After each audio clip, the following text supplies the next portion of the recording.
It's time for Twit This Week in Tech. I have a great panel. All daddies, actually. It's kind of interesting. Patrick Beja is here. Wesley Faulkner and Alex Wilhelm will talk about what some are calling the worst hack in our nation's history. There hasn't been a lot of press coverage, and I think that's because there's not a lot we can do about it. The Supreme Court's going to decide the fate of America's low-income broadband fund. Spirit Airlines files for bankruptcy. And then we'll talk about Mark Zuckerberg's plan to make the app stores do the age verification.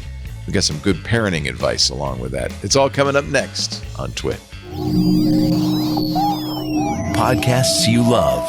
From people you trust. This is Twit.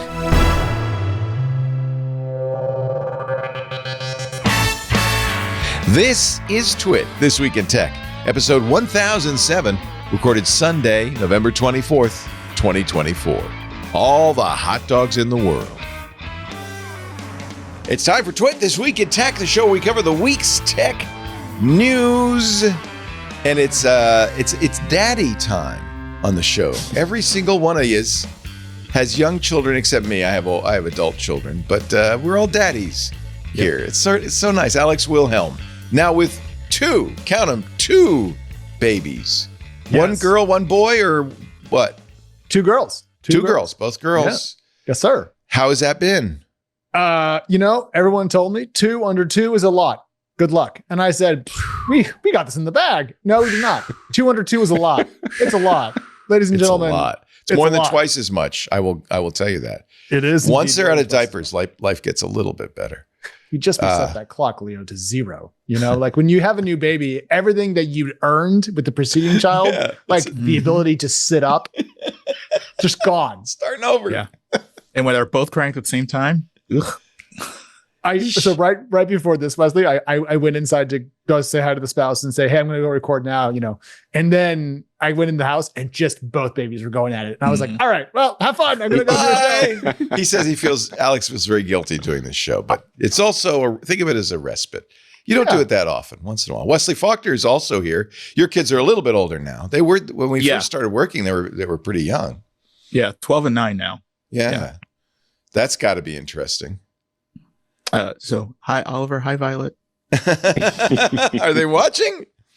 No, but last time they're like, do you ever shout us out when you're on the podcast? I'm like, I try to. They're like, well, so I typically avoid asking names because I don't know how people feel about outing their kids. It's not exactly national television or anything, but I don't know how you feel. So we just no, but this is the audience that can dox you. That's true. These guys have the skills, that's for sure. Yeah. That is Patrick Beja, who we've had on many years. For many years, you're probably the longest running Twit regular on the show. And wow. You were in Finland. You are now back in France. I am back in France, yes, and my superhero wife is taking care of the 2 kids also. This show, we shouldn't say is a daddy show. This is a show where the wives are doing all the work, and we get to play. Although Alex would rather be playing Factorio. Look, I didn't want to make it seem like I don't want to be here. I've been looking forward to seeing everybody.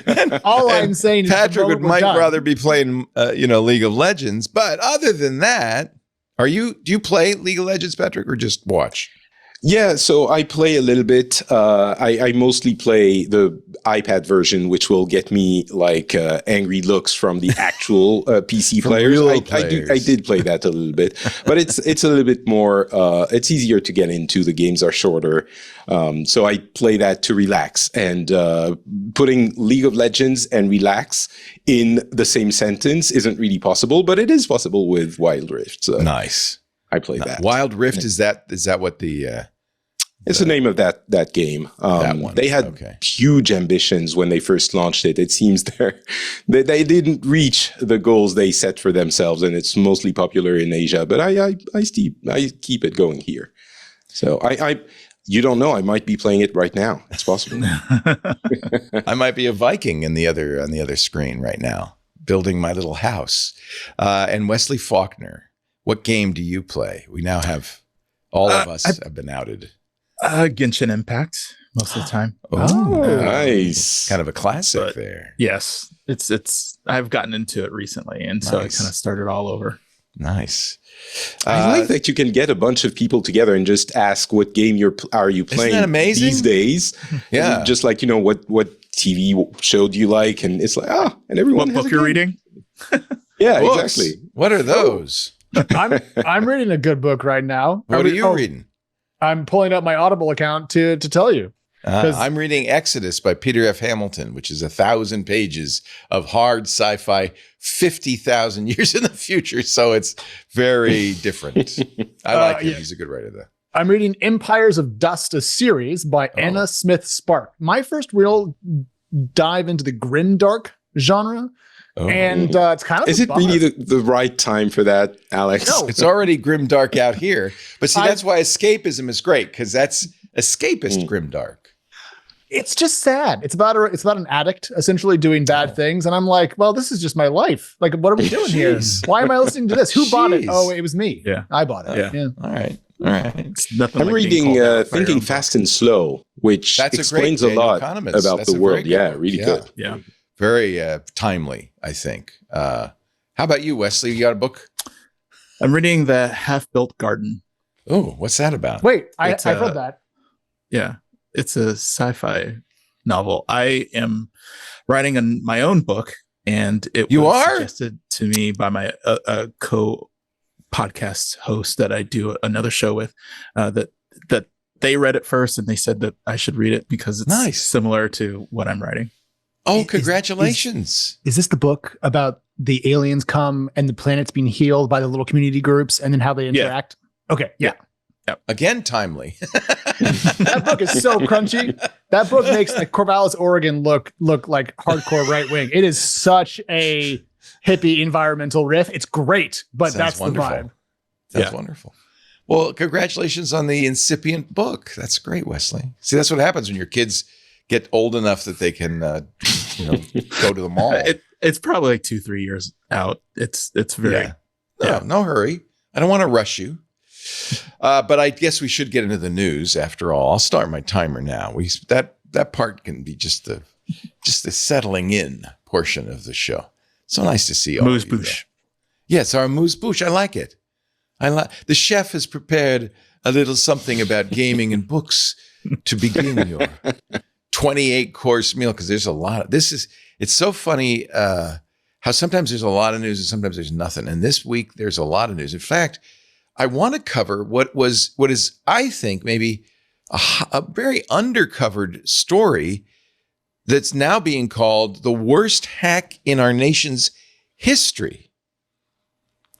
China has been taking advantage of the fact that our infrastructure our phone infrastructure is antiquated. Plus, thanks to our law enforcement officials who decided about almost 20 years ago now that, wow, we're going digital. We better have a way to tap digital phones. They put a back door in the phones, in the telecom infrastructure so that they could tap it. Unfortunately, when you put a back door in something, I think we now learned that that is hard to keep that a secret. And now the Chinese are in. I don't know how we get out or get them out. Salt Typhoon is what the Western intelligence agencies are calling the hackers. First reported in October. I don't think we really talked about it for quite a while. Mark Warner talked with the Post and the Times this week to say it is the worst telecom hack in our nation's history. He's the chairman of the U.S. Senate Intelligence Committee. And I didn't realize this, but Warner's background, he was a telecom executive in the 80s and 90s. My hair is on fire, he told the Washington Post. Not a problem if you're using Signal, but it is a problem if you're just sending regular texts, end-to-end encryption over text between Apple devices and Android devices, for instance, until recently, until RCS. Actually, no, is still not encrypted because Apple doesn't support encryption with RCS. So those texts are interceptable. the hackers breached the system, he said, not for the election, but months earlier, in many cases, as long as a year ago. So they've been sitting in there and listening. Now, the Post says fewer than 150 people have been identified as having their text messages or phone calls monitored. But let me tell you, it's the right 150. They're all in the DC area. And they're very much involved in our national politics and our intelligence agencies and our law enforcement agencies. I feel like maybe, is it too complicated? Or maybe law enforcement is a little bit embarrassed that they asked for this backdoor in telecommunications and now it's been hacked. I think the lack of response is a little bit like climate change, in that it's a little hard to pin down how this impacts any individual person. Like if I go to my friends here in town and I'm like, hey, biggest telecom hack in American history, they're going to blink at me twice and go like, okay, cool. But if we fix the bridge traffic, now we do? Yeah. Right. So I think this is just too far removed from the average person to have the kind of like coverage layer that I think you think it deserves. But I do think that we should stop giving foreign hacking operations such awesome names. Salt Typhoon. Absolutely brilliant. Why don't we call them like, the idiot circus? Right. They should call it fancy free offshore backup. That's what they should call it. Offshore backup. So all of this, Ron Wyden pointed this out last month, and I mentioned it, but we didn't really, maybe Alex, you're right, that it's just hard to kind of dig into this story. So back in 1994, then FBI Director Louis Freeh asked for backdoors and wiretaps to digital telecommunications. He says, we can't get in. And CALEA was passed, the Communications Assistance for Law Enforcement Act. That's now 20 years ago. Of course, this is really an important, maybe this is the biggest takeaway from this. Backdoors inevitably get hacked. You can't backdoor encryption safely, period. And we're seeing law enforcement is always going to push for access no matter what, even if it does compromise security.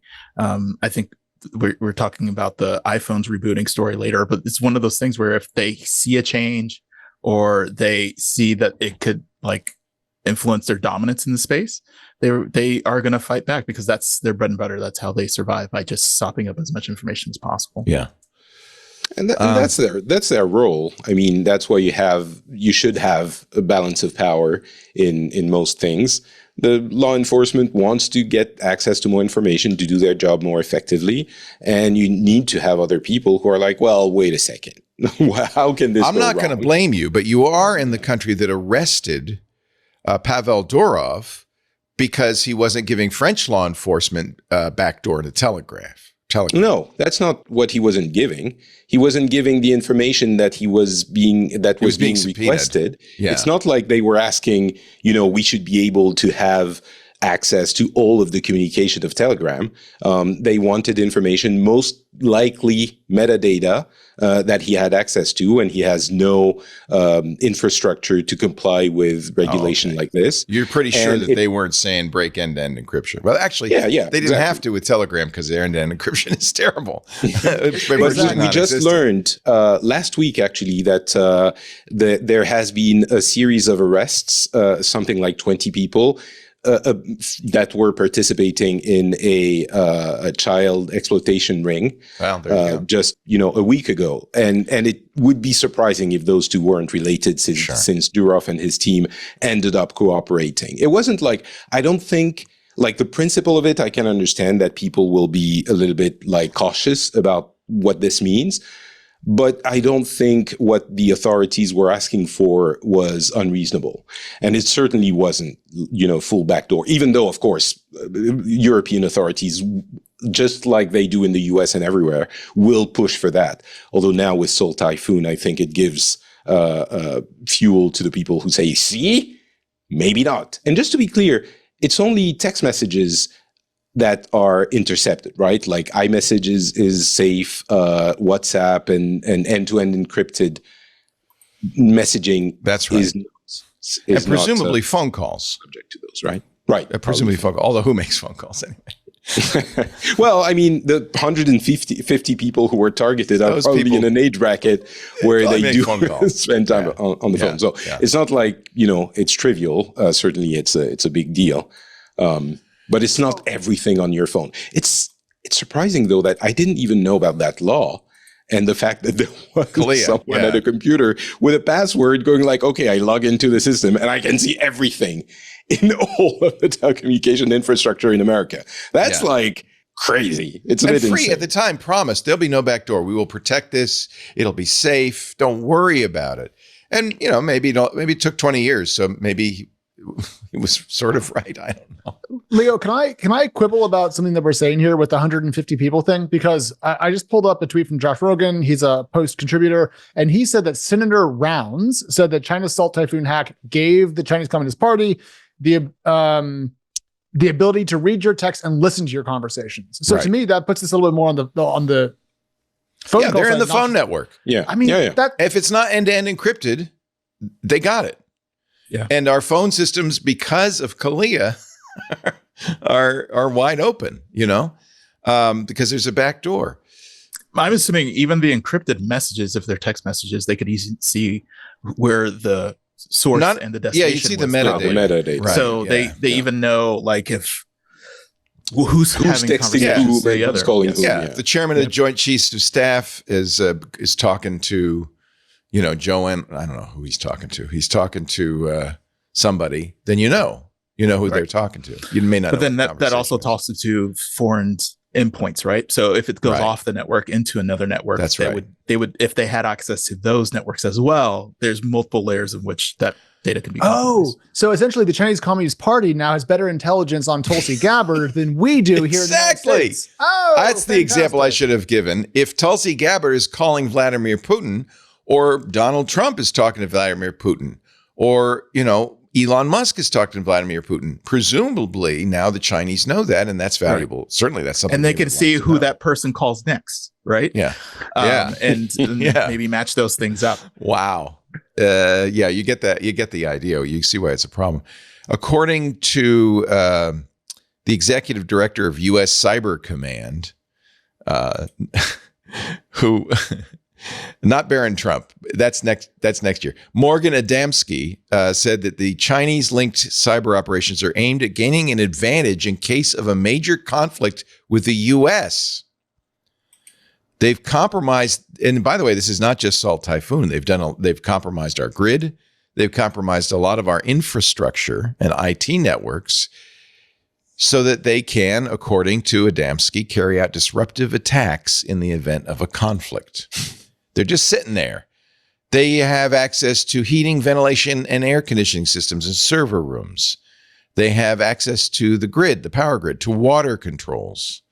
This is all from U.S. officials saying they have this access. So what do they do now? I mean, what does the American infrastructure do? Do they just change the password and use like a password manager? Like what happens next? Do they repeal the law? Do they remove the back door? I'm sure a lot of law enforcement agencies rely on it to Well, function. According to the New York Times, they're concerned. I'm sure they're evaluating and deciding what to do. They're concerned. Right? The problem is, of course, you need to know where they are and how deeply ingrained they are. And I'm sure they're trying to do something about it. Think about telecoms that they have infrastructure that they don't want to replace. Security is expensive, and that's hardware and software and the expertise, the staff, and in the maintenance.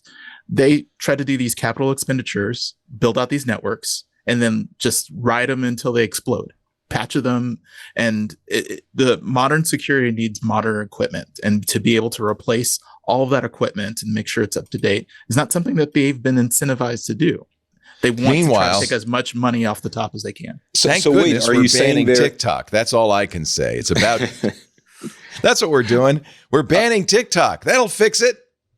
But Wesley, do you think they don't have the ability to fix it? Like they're just leaving it as is and the Chinese have access to it and that's it? I think if you can see what are the negative consequences that is imposed on them as of now, you can see that there is no incentives to fix it. They're not losing their license. There's no threatening of anything. It's just like business as usual. And so there's no incentive to change it. Am I insane that it's weird that we're doing business with China as a nation, like with trade and rules and ships and planes, while they perniciously undermine our national security day to day? Well, what's the alternative, Alex? What would you do instead? Well, I mean, we could collapse their economy overnight by stopping imports. Well, you collapse yours at the same time. Bring it on, baby. I think we might find out. I think we might find out. I think that's on the table. I'm not trying to say that I, Alex Wilhelm, have the solution here. I'm just saying it's very strange that we're sitting here going, China's going to attack Taiwan by 2027. They're in our systems. They're going to shut off. I think you go the other way. Personally, I think your best bet is to strengthen ties and to get more economically intertwined so that there's less incentive for China to be a bull in the China shop, right? Make it so that it's more dangerous for them. This is the way it's worked since the end of World War II, right? Intertwine economically all the economies you can so that no one has an incentive to send bombs on one another. And we've seen time and time again that when the economies are not working together, then that's when the real issues start happening. Yeah, I mean, I think Russia, sometimes it doesn't work. Russia feels free to operate because they are kind of already a pariah, right? They've been a pariah, so they have less to risk, and sanctions haven't slowed them down much because I guess. Well, it's starting to have. Yeah, it's starting to. I don't know. Yeah, and they have a segregated expert internet on this, but. I mean, the other side of the coin here, the people that we're talking about being bad actors have essentially to, break themselves off from the global internet and become technology islands. I just find it very strange that this is not, just because there's not bullets, Leo, we don't tend to treat this stuff the same way. Like if no, I agree, it's aggression. Yeah. But the Chinese have been doing this everybody's been saying this with IP for at least 50 years. As soon as something is released in the United States, I remember going in Beijing, going into the basement of a shopping mall, and every DVD, every book, every bit of content that was created in the United States was illegally, was pirated there, and nice pirate. They looked exactly like the real thing. They had the album art and all that stuff. That's been going on forever. It's always bugged us. But what would happen? This is not really for this show because this is a technology show. Sorry, my bad. Well, you've been working with Jason Calacanis. It's I knew that was going to come in, and it's understandable. But also keep in mind that the information we have is asymmetrical. They are all of the breaches that they've discovered that we're doing into their we don't have their security. They're not. Do we have a view into them? Yeah, I doubt exactly. it. I'm guessing that we're working on it, and this is something that's probably. Yeah, I'm sure there are some things happening, but this is par for the course. And as you were saying, Leo, the alternative is like cut off trade relations, and it absolutely makes things worse. Absolutely. Then you have a reason to have a war. Yeah, I mean, then then they have no incentive to not go into Taiwan. Yeah. This is from the New York Times story. The U.S. communications system is built on a mishmash of aging systems, which made it far easier for the Chinese to break into upward of 10 telecommunications companies. At the White House meeting, the message delivered by top American intelligence and national security officials was, despite the aging technology, the telecommunication companies need to help find a permanent way to keep them out of the systems. Doesn't sound like they're trying to do it. And by the way, making the necessary fixes could create painful network outages for customers. Critical parts of the American telecom system are too old to upgrade with modern cybersecurity protections. It's interesting. We've always, we were the first cell network users. The internet started here. And often when it's old infrastructure, you're at a disadvantage to countries that just leapfrogged, countries that didn't have a big telecommunications, a big phone system, went straight to cell phones and leapfrogged us. I think that we've seen that again and again. We have a disadvantage by being the first movers. We have a lot of old stuff. It's kind of like Windows. we got a lot of old stuff, old code in there. Some parts of the system date to the late 70s or early 80s when landlines, not cell phones, dominated the network. One participant in the meeting, again from the New York Times, said the only solution to the problem was ripping and replacing whole sections of the network, a process the companies are slow to invest in. So Brendan Carr, who is the inbound chairman of the FCC, says one of the things he wants the federal government to do is provide more economic support for rip and replace. That's what they did. That's what they did in Europe with the Huawei equipment. They took it out. I think that's smart. I mean, Brendan Carr is not going to be my favorite FCC chairperson, but I do think on China, his hawkish positions at least match my own. Yeah. Bringing up TikTok again, Leo. I mean, he's always been on the no side of that, which I've respected. I wonder if we have the national will to spend money on things, just given the current political climate, because it would take, I don't know, Wesley, back me up here, 10, 15, 20 billion to rip and replace a big chunk of the US wireless telecom system. But it's not just that, it's just what's next, right? So it's removing old stuff and putting in new stuff, but it's the ongoing support.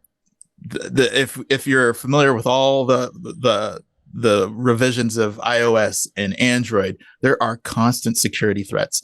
And some of those are built into the software, some of that's built into the hardware. So it needs to be not just let's rip and replace, but there needs to be something that causes an ongoing vigilance that's made to make sure that not only this is something that is done, but it's something that is a focus, meaning that there needs to be a czar, there needs to be some protocol, there needs to be some certification, there needs to be inspections, there needs to be some sort of ways to audit these systems, have someone be able to prioritize those, and it's going to cost money. It's either going to come from the subscriber or come from the federal government. And with Doge being enacted in terms of how we're spending our money, I don't know exactly if there's going to be an appetite to be able to spend money on these telecoms to get up to speed. I think it'll be pushed into saying, well, let's just move over to satellite. Let's move over to whatever Elon does to fix it. And then more abandoning what we have rather than actually reinforcing it. You could bet Elon's saying right now, you know what they're not in? They're not in Starlink. By the way, to answer your question, apparently we have been hacking them similarly. In fact, let's see, this is again from the New York Times. There are limits to how far the United States can press its case with China. So far, the Chinese hack appears to involve only surveillance. Well, yeah. I'm sorry. Okay. That's something the United States does regularly to Chinese telecommunications company, and is a form of espionage considered fair game as the two superpowers navigate a higher stakes era using updated spy technology. So in other words, we've done it too. However, one senior American official told the New York Times, I'd have to say the Chinese have matched or exceeded what we can do, and we didn't see this one coming. Oof. This was, you may remember that Biden and Xi Jinping of China met in Lima, Peru last weekend, and this was, in fact, one of the topics of conversation at these high-level meetings. I don't know. I always wondered, what do you say? Knock it off. No, knock it off. No, please knock it off. No, I'm not going to knock it off. I think what you do is that you maybe on principle say, well, that's not really cool what you did. But really what you should do is upgrade your infrastructure, as we've been discussing. And it's fair game, just like I was saying earlier, the law enforcement authority is going to push to get access to your encrypted data. And there's someone that should be saying, no, you can't do this because this and that reason. In espionage, the spy agencies are going to try to exploit every way they can to do their job. And I think that's expected. I think that's fair game. And your role is mostly to make sure that their job is really difficult and to secure your infrastructure. And you can't tell China, don't even try spying on us. Like, everyone does it. The US does it. In Europe, everyone does it. What you do is you set some limits. You set some line. Look, we're going to spy on you. You're going to spy on us, but you can't break the grid or things like that. Remember that the Office of Personnel Management was hacked by the Chinese back in 2015. And at that time, President Xi promised to abide by new limits on espionage. Obama went to him and said, hey, man, that's not cool. And President Xi said, okay, fine. Okay. For a few months, the accord stuck. The volume of the attacks diminished. But by the time Obama left office, it was clear that Chinese hacking operations had shifted from military units to intelligence agencies, which work with greater stealth.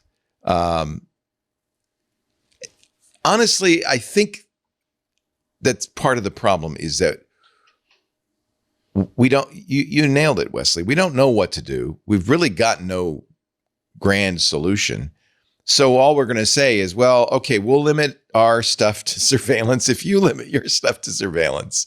And you just can't live even do with that it. though, because it's China today, but it could be Russia tomorrow or North Korea. We can't do it as in on their side. Well, we should fix stuff, obviously. We should just fix it on our side. Yeah. Yeah. Yeah.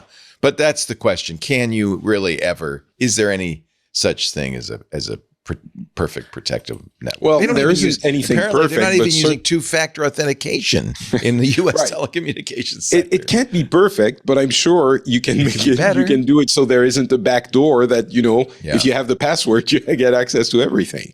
That's the lesson here. Unless we're talking about quantum entanglement or something. Well, and the Chinese are working hard on quantum computing, obviously. The Biden administration, again from the New York Times, has said very little about the attack. Much of the resistance came from the Justice Department and the FBI, which, oh, what a surprise, didn't want to upend their own investigations. You can't close that back door. We need it. Same reason we don't have privacy protections in the United States, because intelligence agencies like it that the data brokers collect information about us and sell it to them. That saves them a lot of time. You saw that Wired story about data tracking and U.S. soldiers being tracked around to nuclear vaults and brothels in Germany? Yeah. Oh, it's like this is out in the open. That is so strange. Yeah. I mean, it's a big story. I guess maybe there's nothing to say about it except it's going on. Surely they're working on a fix. Surely they can't just leave it open and let the Chinese have full visibility on the network. I don't know that it's going to be an easy fix, but they're going to try it. That's you would think. You would think, but notice we don't have national federal data protection in this country, and this Wired story is a perfect example. More than 3 billion phone coordinates collected by a single U.S. data broker exposed the detailed movements of U.S. military and intelligence workers in Germany, and the Pentagon is powerless to stop it because it's legal to do this in the United States. And I have to say, I think the only reason it's legal to do this in the United States is so these data brokers can help our intelligence agencies gather information. Yeah. This is like one of those cartoons where someone goes to hell and you're like, oh, you like hot dogs, do you? Here's all the hot dogs in the world. So the only way we're fighting them is just giving them too much data. And so they have to find a way to store it and process it and correlate it. So we're all tasked now with burying the Chinese in hot dogs, everybody. So you could also, if we generated fake data and just like with the AI and poisoning the well, if we can just make our own way of just flooding the zone with a whole bunch of just fake coordinates, fake data, fake people, fake all that stuff, then they would have to do the work of filtering that out as well. That's the only other way. Make our own data broker and just pollute the whole thing. Well, that's Twitter's approach to management today with its own platform, and it's not going so good, Wesley. So maybe it'll work in this case. I'm in favor of that. Also, synthetic data is something I keep hearing about from AI companies, and I don't actually know how good it is, but I wonder if we could use that same system to do what you're saying. That'd be efficient. Well, the FTC's solution, and of course, remember, in 2 months, everybody at the FTC is out. But for the next 2 months, the FTC's solution is to file lawsuits to make these data brokers not watch U.S. military installations. Oh, so give us a list of all the U.S. military installations, including the secret ones. Yeah, that'd be great. That's the solution. Don't monitor that. Don't look. You can't. No, you can't look. I don't know. You're right. I'm sorry I brought this Chinese thing up. There's nothing you can say about it. We're just kind of. Well, I mean, it's a new Cold War. It's a. And I tell you what, if John le Carré needs to start writing some novels about this, because this is the new spy game, isn't it? It's not very sexy. It's not very exciting. It's not very James Bond. It's not very, secret martinis and Look, Aston Martins. If you can make a bunch of guys playing Dota or League of Legends interesting, a bunch of guys sitting there, jaw down like this, you can make this interesting. Not until they use it. They actually have to use it. They have to make some. That's really the truth right now. They're just sitting there, which is I think super smart. Yeah, they're just sitting in the grids, and in a way, maybe this is them saying, "Don't start anything with us," because we've got our hands around your neck. To which I hope we're responding, well, guess what? It's like a Mexican standoff. We got our hands around your neck. Mutually assured destruction. Yeah, that kept us out of a nuclear war for almost a century. Yeah, but no average American is going to complain about this until our networks are down for a month. Or that's what they're worried about. Yeah. A nuclear power plant Chinese guy containment or something like that. That's the only thing that's going to cause them to say, "Oh yeah, this is a problem." They need it's not the precursor, it's not prevention that gets the attention. It's the the aftermath and the response. And so if there's no incursion, there's no response that is going to be seen as important.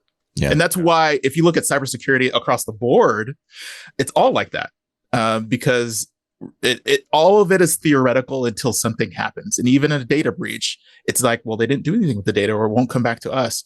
Most people are like, well, how do I spend the money on preventing something or making our quarterly numbers?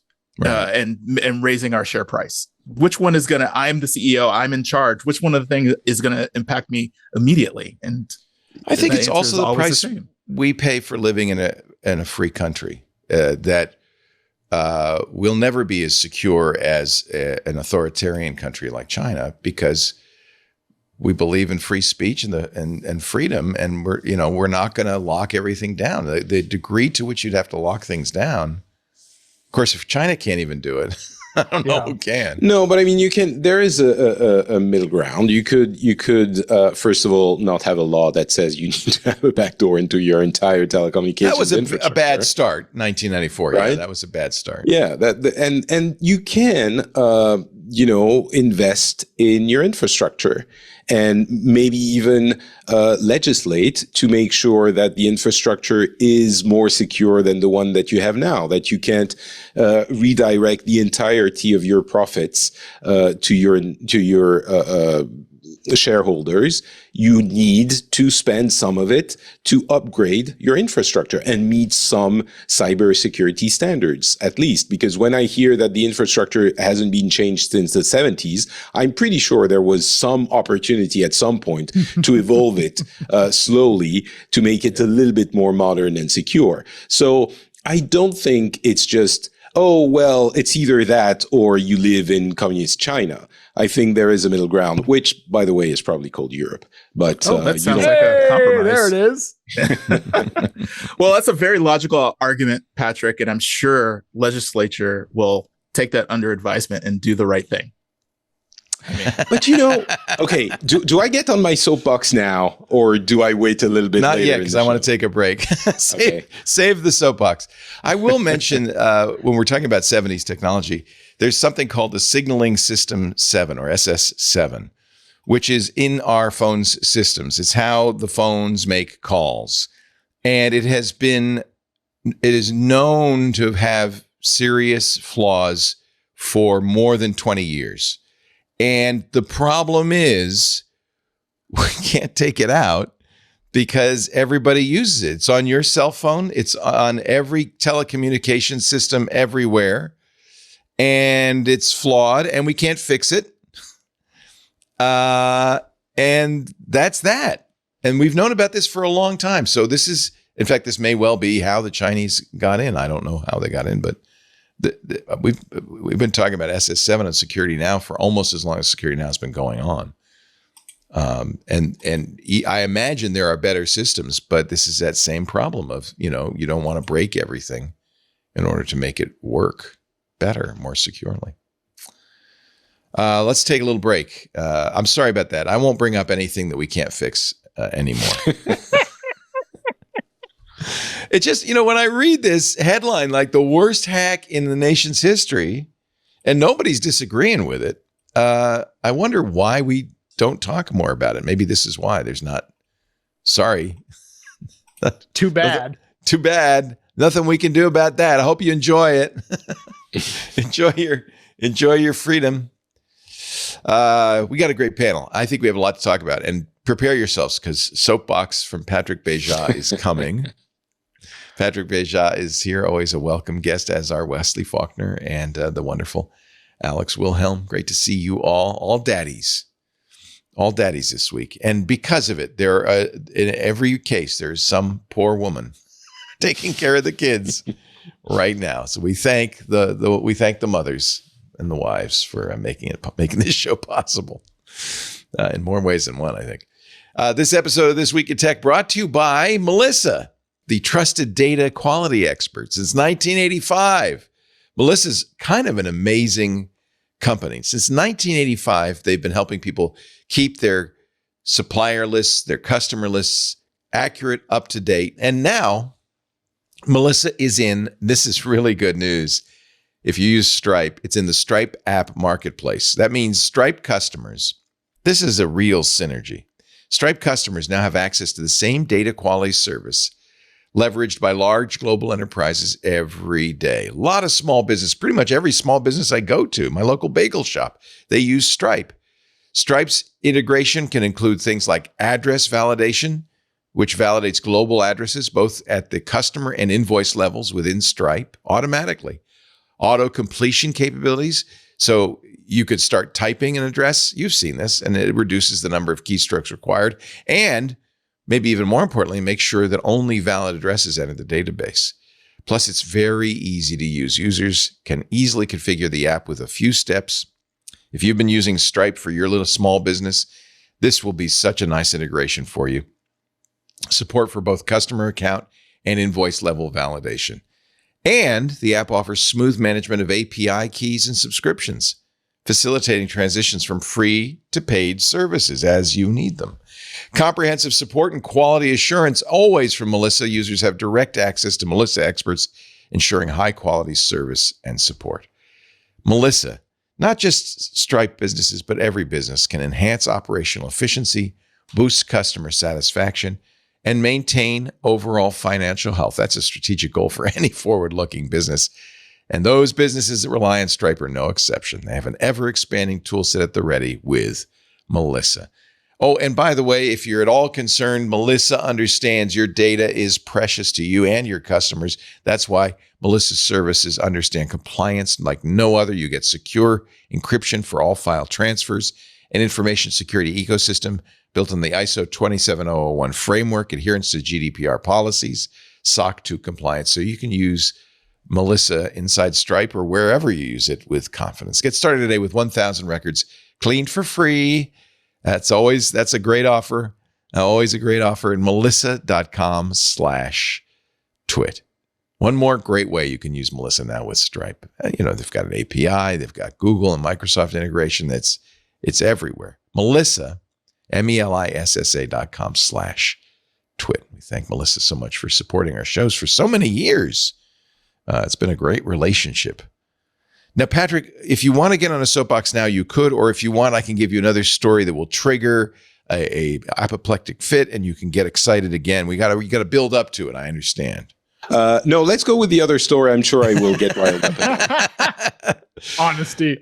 So, as you know, Google was sued by the Department of Justice, lost. The judge ruled against them in August, saying Google illegally monopolized the search market. And now it's up to the judge to decide on what remedies. He will rule on that. Judge Amit Mehta will rule on that in the next, when is it, Alex? It's a couple of months away, I think.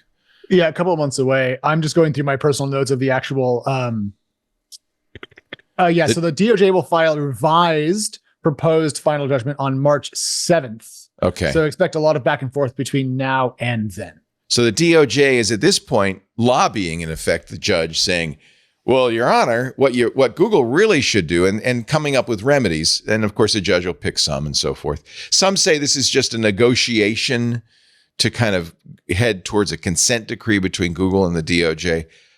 The clock is ticking, I have to say, although it's unknown whether the new administration will be pro-Google or anti-Google. It could go both ways.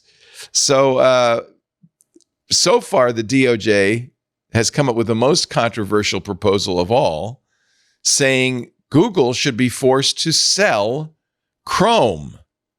Oh, and while you're at it, Android. Okay, Alex. Okay, so what do you think? Just Bloomberg says Chrome's worth $20 billion. I don't think Chrome's worth a penny, but go ahead. Tell us what you think. So I just wanted to say on the Android point, the proposed final judgment did say that Chrome should be divested. It gave Android a bit of a pass, but it did say that if Google behaves poorly, then Android should you could sell divest it as well. Okay.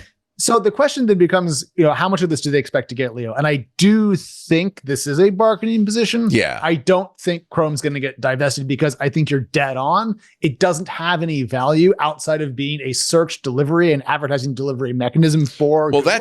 that's the thing. I mean, I think the DOJ is saying, let's cut off their legs by, but every remedy they propose is worse for everybody else.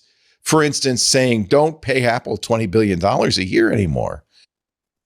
So I talked to JP Schmetz from Brave. Brave has their own browser and also their own search engine. Based on Chromium. Well, I mean, what are you going to do? Well, that's part of my question is, isn't Chrome open source? Can't anybody make a Chrome browser, including Opera, Vivaldi, Brave, Arc, and Microsoft's Edge, all based on Chrome? Yeah. So what happens if Google sells Chrome? What happens to the open source project? It doesn't make any sense to me.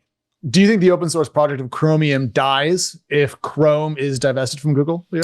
No. Possibly. Well, right now, go ahead, Wesley. You probably know more about this than I do. You cover open source. So the new owner would be responsible for that open source program. And so right now it's mostly Google engineers, not all, but mostly Google engineers. Right. And so once again, they need to know if it's going to be profitable for them. It's depending on what their goals are, what they value. And you mentioned the other browsers that are based off Chromium, including Edge, that if it is sold off, Chromium could go closed source.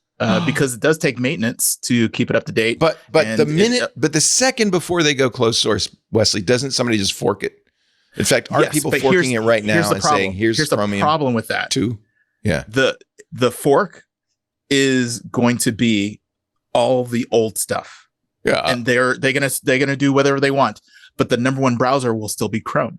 And so when they diverge in terms of the underlying things and how things work, then the forks themselves will then render pages and not work the way that they are expecting the browser. And not only is Chromium based on these other browsers, but Chromium is used for testing. A lot of automation platforms that do web testing use Chromium or Chrome to test websites for compatibility, to make sure that these are all automated. Let's say Google sells Chrome TM, whatever that thing is. Mm-hmm. And Chromium is forked. Microsoft Edge, still going to be Chromium. Go be on the fork, right? In fact, Google, the only hardware that Google's installed by default on, Chrome, the new Chrome would be installed by default on. Well, there wouldn't be any because who depends who buys it, right? Does Microsoft buy it? Then maybe it is the number one browser still because it's Edge. If Apple buys it, maybe it stays a dominant browser because it's Safari. It would be one person that's going to uninstall Chrome as soon as it's purchased by someone else. I mean, that's not going to happen. All of these people are trained to download and install Chrome already. Yeah, you're okay. So it's how did Google get to be dominant? That's actually an interesting. Yeah, you're all acting like there wasn't a different time when Chrome wasn't the dominant browser. Right. Internet So Explorer used to be. first of all, I'm not sure that this solution, this remedy is the smartest one. But let's set that aside for a second. The problem is not the dominance of Chrome in this specific case. It's the link between Chrome and Google. So even if Chrome stays dominant, without the links, the direct links to Google, then you've achieved the thing you wanted to achieve, which is reduce the dominant, synergy between the two, which gives Google more power. And if it doesn't, if it becomes less relevant and somehow after a few years it's not as powerful as it is today, then it gives the opportunity, there's a vacuum, and it gives the opportunity for another actor to take its place. Or maybe you have a more fragmented browser market, which has its own challenges. Obviously, if you have different rendering engines, it's all like we've seen this situation in the past.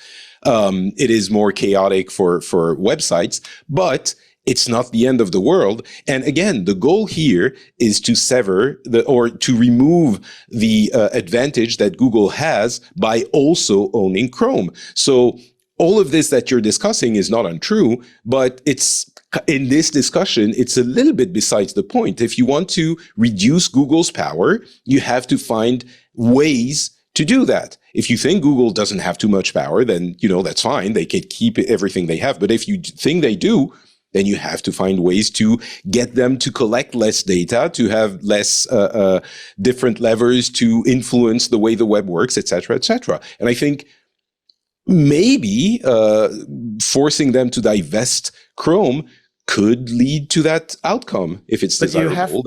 You have to think about the harm that will cause regular consumers, not just because, Chrome right now is being used and all the benefits is going to Google. I think we can agree on that.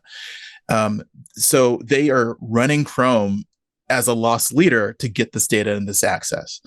If this is sold to another company, another player, their incentive is not to just keep it the way it is. Their incentive is now to find out how they can make that a profit center for them. It needs to be worth it for them, which means that they are going to try to monetize that data to other people other than Google. So instead of all the information going to Google, bad, right? It's going to be like highest bidder. How can we make the most use of this data and who can we now sell it to? So it's either they're sell the data or they're going to just find ways to make it Chrome Plus now in order to actually have secure browsing or to be able to turn off cookies. The regular Chrome, you could choose how much visibility, but now Chrome Plus is the only one that you can get these options to. So it's just that the consumer itself could be harmed by the profit making that they'll need to make this something that they continue. First of all, I think there would be solutions to those issues, which y'all are not going to like because you're American and you don't want the government to get involved in anything. The first step to my soapbox, Leo.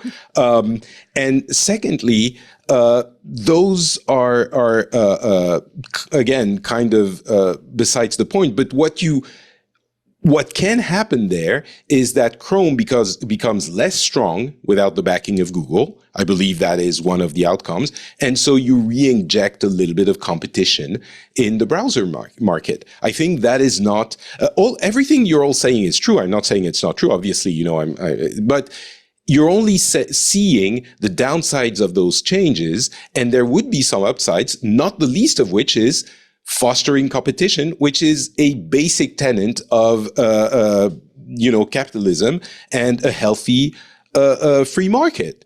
Currently, it's very difficult to compete with Chrome, not because it's Chrome and it's everywhere. We've seen situations where there was one dominant browser before, but because Google is pushing it so much, I think. Actually, now that we're talking about it, you can understand how by the tyranny of the default, people who use Apple products are using Safari. They're using WebKit as the engine in Safari.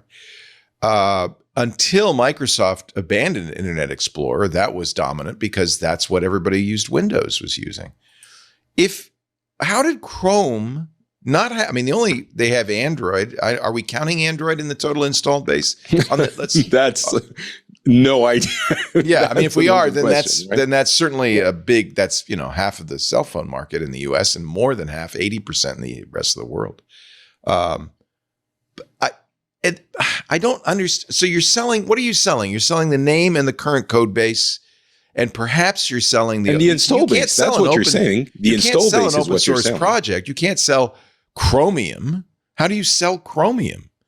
No one's talking about Chromium. They're talking but that's the code base. So I don't understand. No, you sell the install base. You sell the install base. You're selling the installed base. You're saying, okay, so now because you have Chrome on your computer now, Chrome, you're going to keep getting it from, let's say OpenAI buys it. Now it's going to be OpenAI's Chrome. Yeah. And you just assume, because of the tyranny of the default or inertia in any way, that nobody's going to say, oh, I don't want to use OpenAI Chrome, and we'll go to Firefox or something. No, I mean, some people might say that. Why is Chrome so dominant? Is it better than anything else? It was much better. I think it still is. Yeah. Sorry, Alex. No, it was so much better. People forget this. When Chrome came out, they pitched it as the fastest browser. I know why Google search is dominant, because it was better than any other search. So Chrome also, huh? It was better. And then it got worse, much like Google search, which used to be a magic answer service and is now a way to shove more ads into my life. But I just did a search of the proposed final judgment from the DOJ in this case. 0 mentions of Chromium, 8 mentions of Chrome, just for reference. Yeah, I almost wonder: do they know that there is the source code is open? It's not what they're after. Okay, so they're selling the now that helps, Patrick. So they're selling the installed base basically and the name, but also the code. I mean, if they aren't selling the code as well, then they can say, "Oh, yeah, we'll sell Chromium or Chrome to OpenAI. Now we have Chrome 2, and you can still get that." They would have to be banned from making browsers, which means that is one of the concerns. The code is that they could be banned, but only for a limited time, so that Google would 10 years hence have a browser. You have to, again. the problem is not that Google is making a browser. The problem is that Google's browser is dominant. So if you tell them, okay, you start again from scratch, and if you become dominant again, we'll address that at that point.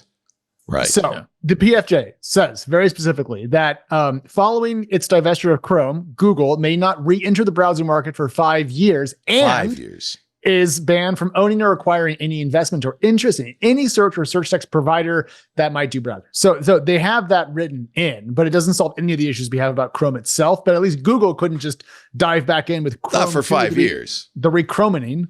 5 years comes fast.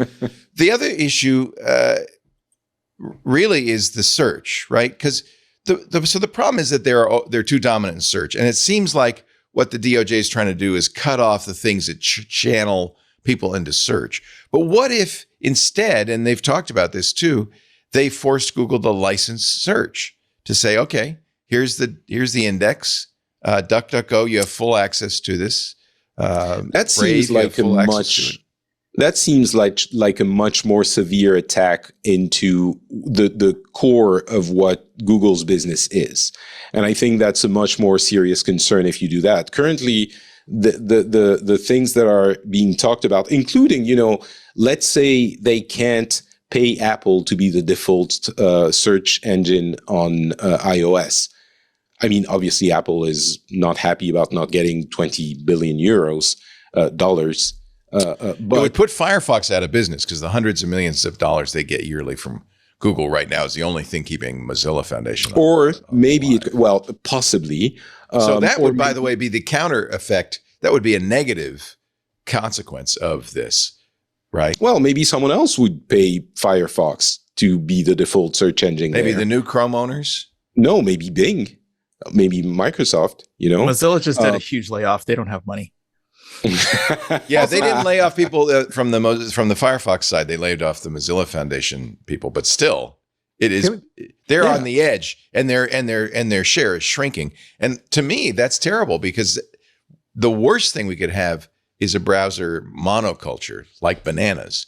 But it's not the search or even the browser; it's the ads, right?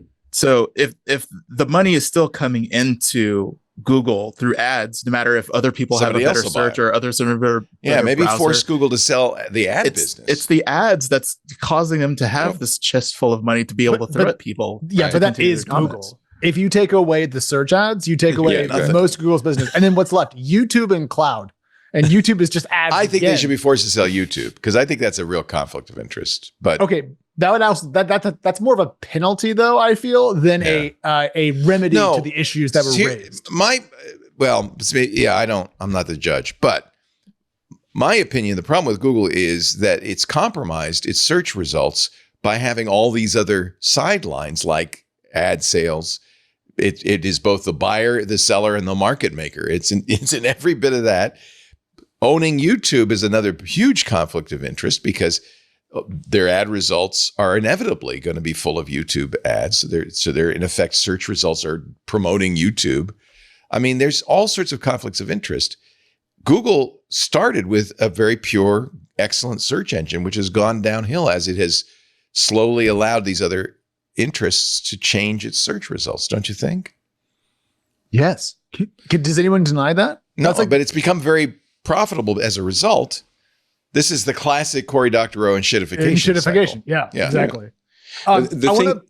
Please. Go ahead, Alex.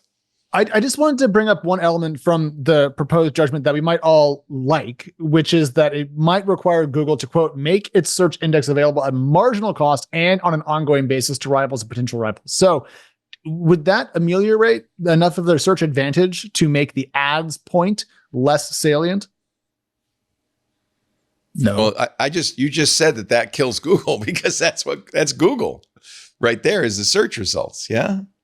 Well, search index available at marginal cost. Does that just mean they still have to do it? Yeah. That they didn't train on versus I think what that means is the problem we're seeing here is that Google has gotten too big and there's definitely an antitrust action here. It's almost impossible to know what the remedy is. Isn't that the case? That there really is no fix for this? It's just like the Chinese hacking. It's just basically, it's like the Microsoft DOJ case at the end of the 90s. There was no good remedy. I don't think there's no remedy. Yeah, there's no perfect remedy, but there are, I mean, Google is a gargantuan business with a lot of different activities that all feed into one another. If you want to say, I feel YouTube is a slightly different issue, a different beast, and maybe you could break them up. It's not impossible, but it doesn't address the same problem, I feel.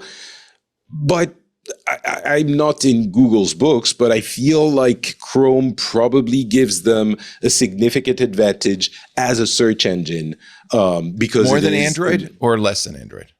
Oh, I don't know, but Android as well. That's why they're both, even if Android is less mentioned, it's also the same kind of thing. I don't think divesting Google of Chrome is as ludicrous an idea as people are saying it is currently. Okay. Again, I'm not saying it's perfect, but I think it could chip away a little bit at that power, and I don't think it's ridiculous to consider it. Should antitrust regulators consider the cost to users of a punishment to the company? Yes, but not only the direct cost. As Wesley pointed out, there are obviously issues that this creates for the consumer.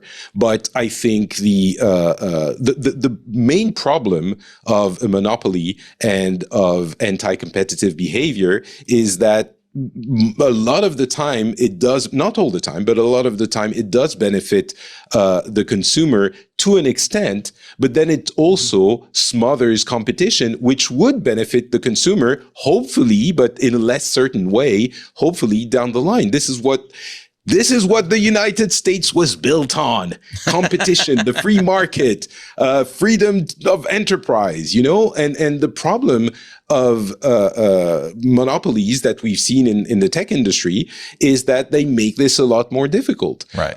So down the line, a more healthy, competitive browser market could benefit the consumer at some point. I think that's dead on, but I think it's much easier to point out the near-term concrete harms versus understanding the long-term benefits. This goes back to our climate change point about, the hack story. Here's the thing that I wonder, Leo, to your point of, can we do anything about this? Now that we've let these companies, the Magnificent Seven, as they're often called, get so big and become so large and enmeshed, I wonder if we've missed the boat on reasonable antitrust activity apart from fines. Yeah, well, certainly it would have been better to stop Facebook from buying Instagram and WhatsApp. Would have been better to stop Google from buying YouTube. I mean, it had, but the problem is we were in the post-Reagan era where antitrust action was anemic, and government wasn't willing to do that. Honestly, I also think it's very easy to rewrite history now. Instagram, yes, it was probably a play to buy out a competitor, a potential future competitor. They tried to buy Snapchat, they couldn't, but they at least they could buy Instagram. Yeah. But you see the success now of that move. It wasn't a given back then, no. I don't think. There were a lot of competitors to Instagram. And of course, with the power of Facebook, it grew. And the know-how of Facebook, it grew more. Historically, since Reagan, we haven't really done much to stop mergers, right? Up until Lena Khan. Yeah, until Lena Khan. And maybe I have a feeling this Lena Khan interregnum is brief, and we're going to go back to an era where companies are allowed to grow. So I think I have a possible solution for this discussion about Chrome and Google. What if Google is no longer allowed to have exclusive contracts with anyone, internally or externally, which means that Google Chrome could stay with Google, but anything that is offered in Chrome that advantages Google, Chrome needs to offer it to everyone else. I like that. That's a good structural solution. So Google needs to pay for whatever that they're doing for search results, but they have to make it open and they have to be competitive to other actors who want to be in Google in the search part of Chrome. What does also that look like? You can't. Is that a browser ballot screen type thing, Wesley? I'm just understanding in practice. No. In terms of the business, the Chrome needs to operate as a business internally to Google, meaning that they can't just have their only client be Google. They have to now be able to say, "Oh, you want this search box? Who wants to buy it? And how often do you want it to show up?" I like and then just like the Apple chose Google to be their exclusive search box, Google will need to charge, pay Chrome to have that advantage. But that's the same as divesting it, but making it more difficult because they still have the offices inside Google, right? It would operate as a separate entity. It changes the economics of why they do Chrome. If they're doing it for the data, then they need to also then sell the data to all the other people who are interested into that data stream. If they're interested in placements, that needs to be available for everyone else to be able to put it in there. So it changes the economics for running the browser to the point where if it is the best browser, it still continue to do so. But the advantages of having the best browser in terms of the way that it sends the telemetry back to someone, you have to be able to sell that and make that open. If there's something that says, well, we don't really want anyone else to have that telemetry, that means Google can't have it either, right? So it's either opening it up to everyone or making it so that no one else can have it.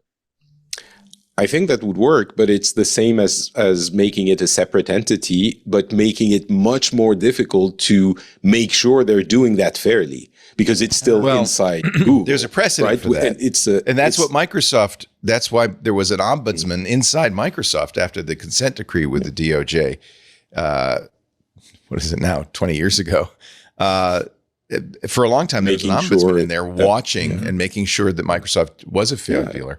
And I think you can look back at the DOJ's action against Microsoft and say that had actually the browser ballot aside, that had a positive outcome. And Microsoft became much less rapacious in the marketplace. And it did allowed Google and other companies to rise up. So maybe that is the solution. Maybe that's where they're headed. I've heard people say this is just all negotiation prior to a consent decree. The real problem is this is going to go on for years. The new administration is going to come in with different priorities that, not that they like Google. It's kind of hard to predict what the new administration is going to do because DJ Vance is a big fan of Lena Khan. That is my favorite. Yeah, DJ Vance is his alter ego. JD. I'm going to call him DJ. But anyway, Vance. Yeah. The VP, or is he a PV? I don't know. Yeah. I don't know what his role will be in the administration as it is. It seems like he's fading fast into the my conspiracy theory is that quite a lot of the support for Trump, it's Peter Thiel and technology and Elon Musk, is setting up. No, it's setting up 2028. I think they want to put Vance in for 8 years. Right. So I think that's the lever here. Did anyone read Google's response, by the way, to the DOJ? Because they said they're putting their thumb on the scale. Does anybody know what that means? Am I the only one old enough to know? No, I've used actual physical scales, but I just liked that they said the DOJ had a chance to propose remedies related to the issue in this case. Instead, DOJ chose to push a radical interventionist agenda that would harm Americans. And I'm like, you can just feel the corporate spittle flying out of their mouth as they type this hate memo like, how dare you come for us? We are Google, we are Mountain View. You shall not. You shall leave us alone. We shall make your browser even over time. Ha ha. That's so some people still have butchers who weigh your meat when you get it instead of just going in pre-wrapped. Is that what you're telling me? Yes. What I'm saying is the scales have been thumbed. They're thumbing on the scales. Yes. Go ahead, Patrick. I'm sorry. There was a time not so long ago when the conversation about, we call them in France, GAFAM, which is Google, Apple, Facebook, Amazon, and Microsoft. Yeah, we call them FANG here. Yes, it's the equivalent. Yeah. The conversation was, do they have so much power that they are unstoppable? They have more power than governments, and we cannot do anything about it. That was maybe 5 years ago. Yeah. And since then, things like, RGPD, what's the GDPR. Sorry. Yes, I'm using the French acronym. And the DSA and DMA came into effect. That's why I call him DJ Vance. I was using the French initialism. Right. So I hope you understand. Absolutely. That. Yeah. So they came into effect, and they are far from perfect. I will be the first one to agree with everyone on that. But it did change the conversation. It did show that if you have the political will to break up, or not break up, but curb what is essentially a series of monopolies that are harmful to the tenets of capitalism. Capitalism is one of the main elements of it is a fair market. If you can't compete, if you can't be an entrepreneur and have enterprise, you're not in a proper capitalistic market. Yes. And the entity that is supposed to help when one of the private enterprises amasses too much power is the government. There is no one else. There's no one else to help out there. And I feel like a lot of the conversation in the US is a lot of people going like, oh, somebody should do something. And then you're like, yes, there's someone that is there to do something. And oh, but not you. It's like, that story. This is my soapbox. That story of the guy, the religious person who's stuck on a roof in a flood. Yes. And there's a boat that shows up, and he's like, you all know the story, right? The boat shows up, and he's like, oh, you can come with us. He's like, no, the Lord will save me. And the boat goes away. And then there's a helicopter, and he's like, no. And in the end, he drowns, and he goes to the pearly gates, and he meets God, and he's like, well, you were supposed to save me. And God is like, I sent you a boat. I sent you a helicopter. What the hell, man? And so I feel like a lot of this is that. And there is an entity whose role is to do that. And when they try to, it's a self-fulfilling prophecy. You say, no, you shouldn't do it. No, you're not able to do it, because you focus on the issues of what the remedies or proposals are, which of course there are. But the alternative is that these monopolistic companies are amassing more power, and nothing is stopping them. And the market is not fair. Yes. So that's an accurate description. Yes. But this is why I wrote an essay back in early 2023 entitled, "If You Like Startups, You Should Love Antitrust." Because I would try to make the same point you're making. Supports innovation. Yep. Right. Yes. A free market that is not ruled by three people will be more competitive, dynamic over the long term, even if, back to our short-term, long-term dichotomy, there will be some pain in the near term. So, Patrick, I have to say, hard agree. Didn't expect to hear that from our resident Frenchman today, coming from the EU. Well, everybody knows Frenchmen are socialists, so it's okay. Right. No, I'm considered a horrible capitalist in France. I'm sure you are. Yeah. But I sense a deep friendship growing, Alex. We agree on a lot of things. I know, but don't worry. A deep capitalist in France means that you're only slightly center left in the United States. So, probably far to the left in the US. But this situation currently that we have with these big monopolies is advantageous to a lot of us. I'm not saying, I do love having the ease of use of iOS. I think having a forced opening of the OS so that you can install a lot of different third-party apps or even app stores makes the experience worse. I think the user experience is worse. And I understand that Apple is not happy about it. But the flip side of that is that you force a little bit of competition into that dominant platform. Is it going to succeed? I don't know. Maybe not. Maybe it's just going to enshedify everything even more. But you need to try and force it by legislation when the market is not working, because one company was too successful. And they were very successful because they offered superior products in some ways that some customers wanted. It doesn't mean that it's not a problem now that they've achieved the size they have, and someone should do something about it. Yeah. Guess who can do something about it? It's not legislation, though. It is the economics of enforcement. So the downside of doing the wrong thing needs to override the upside of doing the wrong thing. And so even though that we have these laws, since they are not enforced equally, or the downside does not override the upside, meaning that they can still be massively profitable, or they can still take the money off the top and just pay the fine as a tax. Until that system, in terms of really enforcing and making the downside economics a motivator for not doing the wrong thing, no matter what legislation's passed, as long as the penalties don't overweigh the advantages, it'll still continue. Well, in the EU, the penalties do overweigh. Like they are compliant. 10%. Like the penalties are like 7% of global income. Like it's insane. Yeah. Maximum, of course.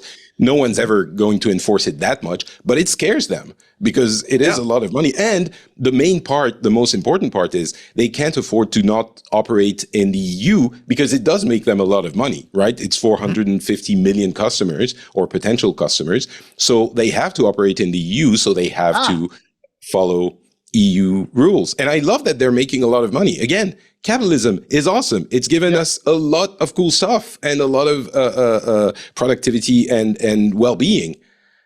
But at some point, you need to protect capitalism. Yes, but I think it's really interesting the way you set that up, Patrick, because you're essentially saying that Europe will show a different way to approach digital regulation, antitrust, and innovation. Because they're so important economically, they can have their own norms that are then kind of like forced onto US tech companies to some degree. What's interesting about that is it's essentially an argument for a more dynamic Europe, because the stronger economically Europe is, the more influence it will have, ergo how much it can help us with our antitrust work, because we don't pass legislation in this country anymore, so we can't really do anything. So essentially what I'm saying is, can you fix the European economy to bring less chaos to the American We have been relying landscape? on GDPR on Europe for at least for privacy regulations. Maybe it should, there's also a case to be made that there's a certain amount of stagnation that happens in Europe because it doesn't have the go-go mentality, the free-for-all capitalism that the United States has. You don't have as many startups. You don't have as much innovation. You don't have the venture capital infrastructure that we have in the United States, right? Absolutely. And I would even go farther. I would say that if we did have as dynamic a startup ethos as you guys do in the US, maybe there would be too much lobbying for us to pass those laws that I just talked about. Maybe it wouldn't be possible. So, the world is what it is. It is, we have to do the best we can with what we have. And the fact that we are so crappy at making billion-dollar companies or thousands of billions of dollar companies means that we can enact those laws. And maybe that's not such a bad thing. That's your job. Okay. No. In other words, we'll throw stuff up against the wall. It's your job to clean it up. I don't think Patrick's being fair to Europe. So I'm going to go ahead and get on my American soapbox here. We got to take a break. We're way past, and you got to charge your jewel. So hold on. We got to take a break. But I do want to give you a plug, Mr. Alex Wilhelm, because you did write this article in your newsletter, which everyone should subscribe to, cautiousoptimism.news. If you like startups, you should love Antitrust. This is your bread and butter now, right? This is you've left TechCrunch. You're now on your own. Yes. So I run, this is my blog. I now have a corporation with a friend of mine that you do. Yeah. An S corp? It's an LLC. LLC. Okay. But we have corporate bank accounts now. So it's a good feeling, isn't it? I have a small bit. No, it's the worst feeling of all time. Do you know what you don't have when you work for yourself? 401k matching. Patrick, that's like social insurance over in Europe. I know. We do that for our employees, matching. But we don't do it for ourselves. No. Just don't. And can I advise you something? And Anthony Nielsen, who is filling in for Benito Gonzalez today as our technical director and producer, cover your ears. You don't want any, he's taking the headphones off. You don't want employees, Alex. Whatever you do, no employees. Okay. I'm just saying. I've been a manager enough times to not want to do that again. And the whole idea is to do more independent work versus forced corporate work. So look, journalism is struggling right now, and we're all trying to find new ways to succeed in a market that is completely disintegrating. So I honor you for doing that. That's great. Thank you very much, Leo. Much appreciated. Yeah. Well, it's pretty much who's on these shows these days. You guys are all independent. And I think that's really the future. But the problem is you got to eat, you got to pay the rent, and it can be very challenging. It can be very difficult. So keep up the good work. And everybody support Alex because he's a great writer and it has lots of insight. cautiousoptimism.news. There you go. Little heart. Go charge your jewel. This episode of This Week in Tech brought to you by, I'm not joking. There he goes. By Shopify. Okay, you can put your headphones back on, Anthony. And actually, in all seriousness, I love our employees. I really do. And starting a small business is actually a great thing. It's been 20 years now. Our 20th anniversary is next year in April. And it's been an amazing ride. When you think about starting a business, a small business, you might think, where does the infrastructure come from? Do you want to build it all yourself? Maybe not. When you think about the businesses who started small, but whose sales rocket, like Allbirds, I'm wearing them right now, or Untuckit. I wear Untuckit shirts all the time. If you think about an innovative product, a progressive brand, great marketing, right? But the key, and take it from me, the often overlooked secret to any small business is the businesses behind the business. For instance, I think about my son, Salt Hank, who has a business, right? Selling salt, soon to be selling pickles. How do you get started when you're just some guy on TikTok, on Instagram, you're doing some cooking? Shopify. That's the secret. For shoppers, the secret is making it easy to buy.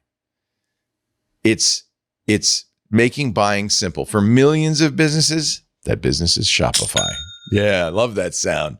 Nobody does sales better than Shopify, home of the #1 checkout on the planet. And yes, salthank.com uses Shopify. ShopPay is amazing. The not so secret with ShopPay that boosts conversions up to 50%. That's incredible. That means far fewer carts going abandoned, way more sales being made. Love that sound. So if you're growing your business, your commerce platform better be ready to sell wherever your customers are, whether they're scrolling or strolling, on the web, in your store, in their feed, and everywhere in between. Businesses that sell more sell on Shopify. By the way, Salt Hank is opening his first brick and mortar store in New York City early next year. And again, thank you, Shopify, for making that possible. Upgrade your business. Get the same checkout that Allbirds uses. Sign up for your $1 per month trial period. That's awesome. At shopify.com/twit. That's all lowercase. SHOPIFY. Shopify.com/twit. To upgrade your selling today, Shopify.com/twit. One more time. Yeah. That's the sound of money coming in. It's really both my kids use Shopify for their online stores. It's really and someday your kids will too. Yeah, you guys. If you're lucky. I wonder if we'll still have an economy by the time my kids are Shopify store age. I'm not quite so sure in the China conversation. I know how that feels. I know. It's a little scary. Science fiction always talks about, so much science fiction talks about a future where corporations run the world, right? Where conglomerates run the world. And it feels like maybe those sci-fi authors had an insight that we're kind of heading in that direction. Is that a bad thing or good thing? I feel like democracy is starting to, is it worse? Yeah. It feels like democracy is starting to fail us a little bit, though. I don't know what we do, Wesley. Did you not hear my soapbox segment? All right. Okay. Let's see. Moving on. Windows 365 Link. Microsoft is now selling a $350 computer that streams Windows from the cloud. That's an interesting solution to an endless security nightmare, right? Microsoft keeps it up to date. It's sandboxed. You're not running Win32 locally. It's all run in a protected environment in the cloud. Fanless, compact. And here's the interesting thing. And I don't know exactly how this is happening. These are Copilot PCs as well. So Microsoft has been selling this concept of Copilot plus PCs. You're seeing the ads for it now. Smarter. They're running Snapdragon, not Intel. Recall is coming out now. It's finally available to the Windows insiders in beta. AI is everywhere. Copilot is everywhere. Is this an interesting move? Does this mean that the desktop PC era really is dead and that everything will be streaming in the future? How old is everyone on the show today? Who's the oldest person here? You perfectly well know that. Okay. Leo. I think you know that. Look at my hair. I once got in trouble for an age-related comment, so I've learned my lesson. Leo, how many times have we had the thin client conversation? Oh, yeah. Right? It's funny because our good friend Gina Smith was CEO of a company that Larry Ellison of Oracle had founded. I think it was called Think. It was exactly that. It was a thin PC client. The problem was the network wasn't advanced enough. This was 30 years ago. It is now, isn't it? Yeah. And the difference between, I think, earlier thin client potential moments and now is the fact that a lot of AI processing just can't be done, I think, on device. And I know that the Copilot Plus PCs have the Snapdragon chips and they can do some on device AI processing, but even Apple's latest iPhone sends some of their AI queries to the secure compute environment. So my thought is that maybe this actually is the time for Linux on the desktop, but the Windows equivalent, which is thin clients becoming mainstream. I'm optimistic. I'm surprised that this doesn't happen sooner. It's still going to be a problem because Microsoft charges a little too much, I think, for the Windows in the cloud. It's pretty expensive. I can't remember what it was, but it was over $100 a month. It was a very expensive proposition. That's crazy. What are they on? Well, I mean, I think everybody would run it if you could get a $350 computer. That's basically a Chromebook, isn't it?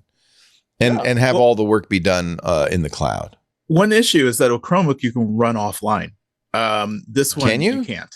I guess you could sort of run offline. it. Yeah, you can store things locally, and this has like somewhat like some processor, some storage, and it also has some RAM, but it's really beefy. But it also doesn't seem like it's optimized. It's not designed to be a desktop. It's really designed to be it's almost just it looks like they're browser, repurposing right? old hardware to be able to do this, but there's no specific acceleration, hardware compression, that sort of thing. It's all in the cloud. That I would expect.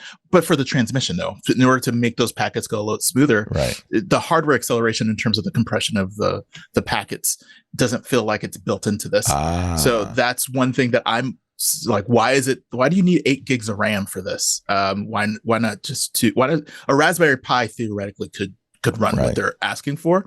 So I'm guessing the $349 is to cover the cost of maintenance and replacement. Also, they should have cost $365. That's a big Thank you. branding. Oh yeah, it's Microsoft 365, and they're charging $395. Good Lord, they need to hire you, Wes. Yeah, it's so. But the question is, what is this for? And in terms of what makes this hardware unique, and that they're charging so much for it. Yeah. They're not releasing too much of the specs.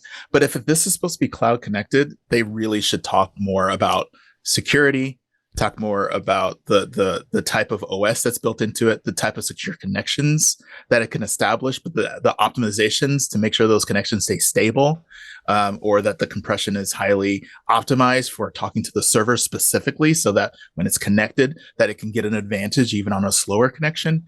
Is there a heartbeat that's created so that even if the OS is not local, still you can do some things in terms of the asynchronization, that the diff, so you don't have to keep sending all the information, but some of it can. You used to work at IBM, didn't you? Now I was just saying. Now I remember. That's what they should be talking about. Why to buy this box, and right, and why this would be the best thing, because it's hardware wise made to work on the server side to make sure that you get the optimal experience. And you know what the problem I have is, I'm answering all those questions in my head like, this is what I would say, this is what I would do. And you're right, Microsoft has dropped the ball on this since they started offering Windows in the cloud. They haven't. It's almost as if they don't want to. It feels like, to me, this should be the future of Windows. Yeah, it should be. It's a path to moving to a 100% subscription for Windows. Like, don't ever buy it, just subscribe. That's what they want. No, that's what they want. That's what they've always wanted, right? I think the concept of cloud streaming isn't ready for main device. We do it for gaming, don't we? Well, not as the main device. I think some people use it. Some people use it a lot, but they're also avid gamers that have local system as well.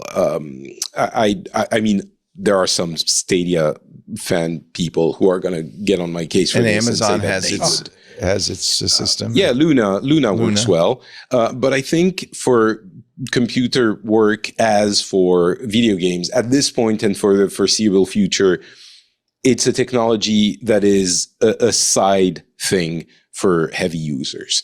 And I don't see someone betting all of their, or committing entirely to only a cloud system.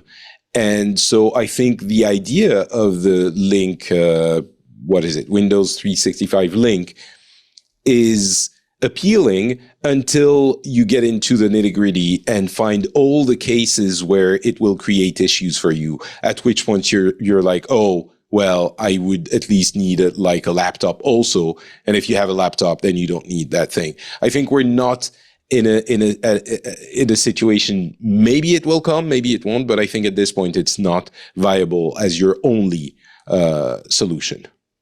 Would you guys, related to this, they've announced that you can now install Recall, which was Microsoft's solution that was widely excoriated by security experts, that records every few seconds a shot of your screen, saves it, indexes it using a variety of different AI models. So it does OCR on it, it analyzes the images, and then makes it searchable.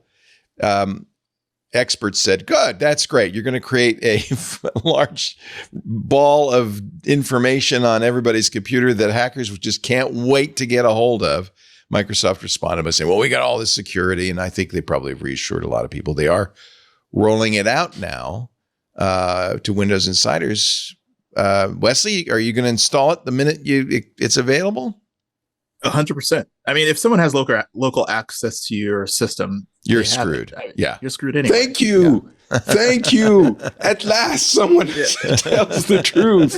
I mean, initially, when they first rolled it out or tested it, the security was abysmal, which was the database was unencrypted. It was horrendous. But if it's secured properly, then anything that it can give away, if someone can get to it, you're in trouble anyway. So right. And China has it already, right? I think we said we already. I think that's a lesson from the first part of the show. So you like the idea of having searchable everything you've ever done? I have a horrible memory, and if this can help me, then yes. Why wouldn't I do this? I was on the computer when I found the information. The information is cached somewhere in a browser, stored in a directory. It's already there. It's like I said, if someone had local access, they would be able to find us forensically anyway. So this makes it easy for me to find. So yes, yeah, I'm sure like China is able to like give me a copy of my backup if I ask for it. That'd be great. But you're an advocate. I don't think I'm saying anything out of school. What I say, you're an advocate for neurodivergence, and that's somebody I think would be very interested in this. People who have ADD issues or are dyslexic or can't remember things, or it's the end of the quarter and you have to do your own review and you have to say like, what did I do? Like people like Alex who is his own boss. Yeah. What did I do? Where was that receipt? You played a lot of Factorio. That's is that in there? Sadly, that's not lucrative yet. I get paid no money from Factorio, but I will say Factorio, made by Wube Software, which is Polish, I believe, which is in Europe. So shout out to European entrepreneurs, Leo. Valheim is Swedish. Yes, so and Spotify is Swedish. There are some. There are Mistral Klarna. is French. I mean, there are Mistral some. AI. Yeah, which is a very good AI. Yeah, it's very, very, I think, common now amongst theoretically. Or do we say Mistral? Le Mistral. Exactly isn't that the wind that drove Van Gogh crazy? Yeah. Okay. Well, maybe. I think there's several things that drove Van Gogh crazy, but it's a kind of wind in the south of France. Correct. Right? Am I right? Yes. Go ahead, Alex. Correct. I'm sorry. I'm just saying that people. I grew up in the Toby Keith post 9/11 America of freedom fries and the French are jagoffs, and it was wrong then, and it's wrong now. Yes, I think they should give them more credit for trying something different other than let's give Elon Musk all the money and hope it works. How do we get to France? Wait a minute. I'm sorry. I'm confused. Because before the last ad break, I was going to advocate for European competitiveness in the digial era. Oh, you said no ad break, and I did not. So you're finally getting around to that. All right. I'll bring us back. We didn't. Sorry. Go ahead. I was going to say, with the people leaving X, now they have a lot of competition with Blue Sky, Threads, and Mastodon. It's hard to find where you posted something or where you saw something. So if I had Recall, I would be able to find it. So now we're back to Recall. Bringing it back around. Well done. And even though we do have a lot of theoretical and academic expertise and excellence, we do not have, we're not the continent that birthed any of the FANGs or, any of those. But Recall, I would install in a heartbeat as well. I think it is a really interesting use of AI because, chatbots are cute. But the really interesting implementations are when you put these technologies to work for the consumer, for the user. And taking a photo, a screenshot of your computer every few seconds so you can then feed it to an AI and RAG your system into being useful for you is a really clever idea. And there are a ton of those. But I think ultimately, and there are going to be edge cases where, someone else used your computer to do something and the information is going to come out in those searches and it's going to be like, security flaw in that thing. If your coworker types something on your computer, yes, that is going to exist. But I think the benefits for usability are going to far outweigh those issues. Go ahead, Alex. I was just going to say, are you going to use Recall? Are you in favor? Oh yeah, totally. I just think it's wussy. I want something a lot more. That's what I was going to say. It's not enough. It should be on all my devices. Yes, it should be listening to you all the time. Yeah, Siri and Alexa should index everything you say all the time. Gordon Bell, who was one of the original digital equipment geniuses, his wife, Gwen Bell, got severe Alzheimer's. She's passed. In fact, he just passed a couple of months ago. And he was very keenly aware of losing memories. And when I met him, he was wearing a camera around his neck. This is 30 years ago, recording stills from his life.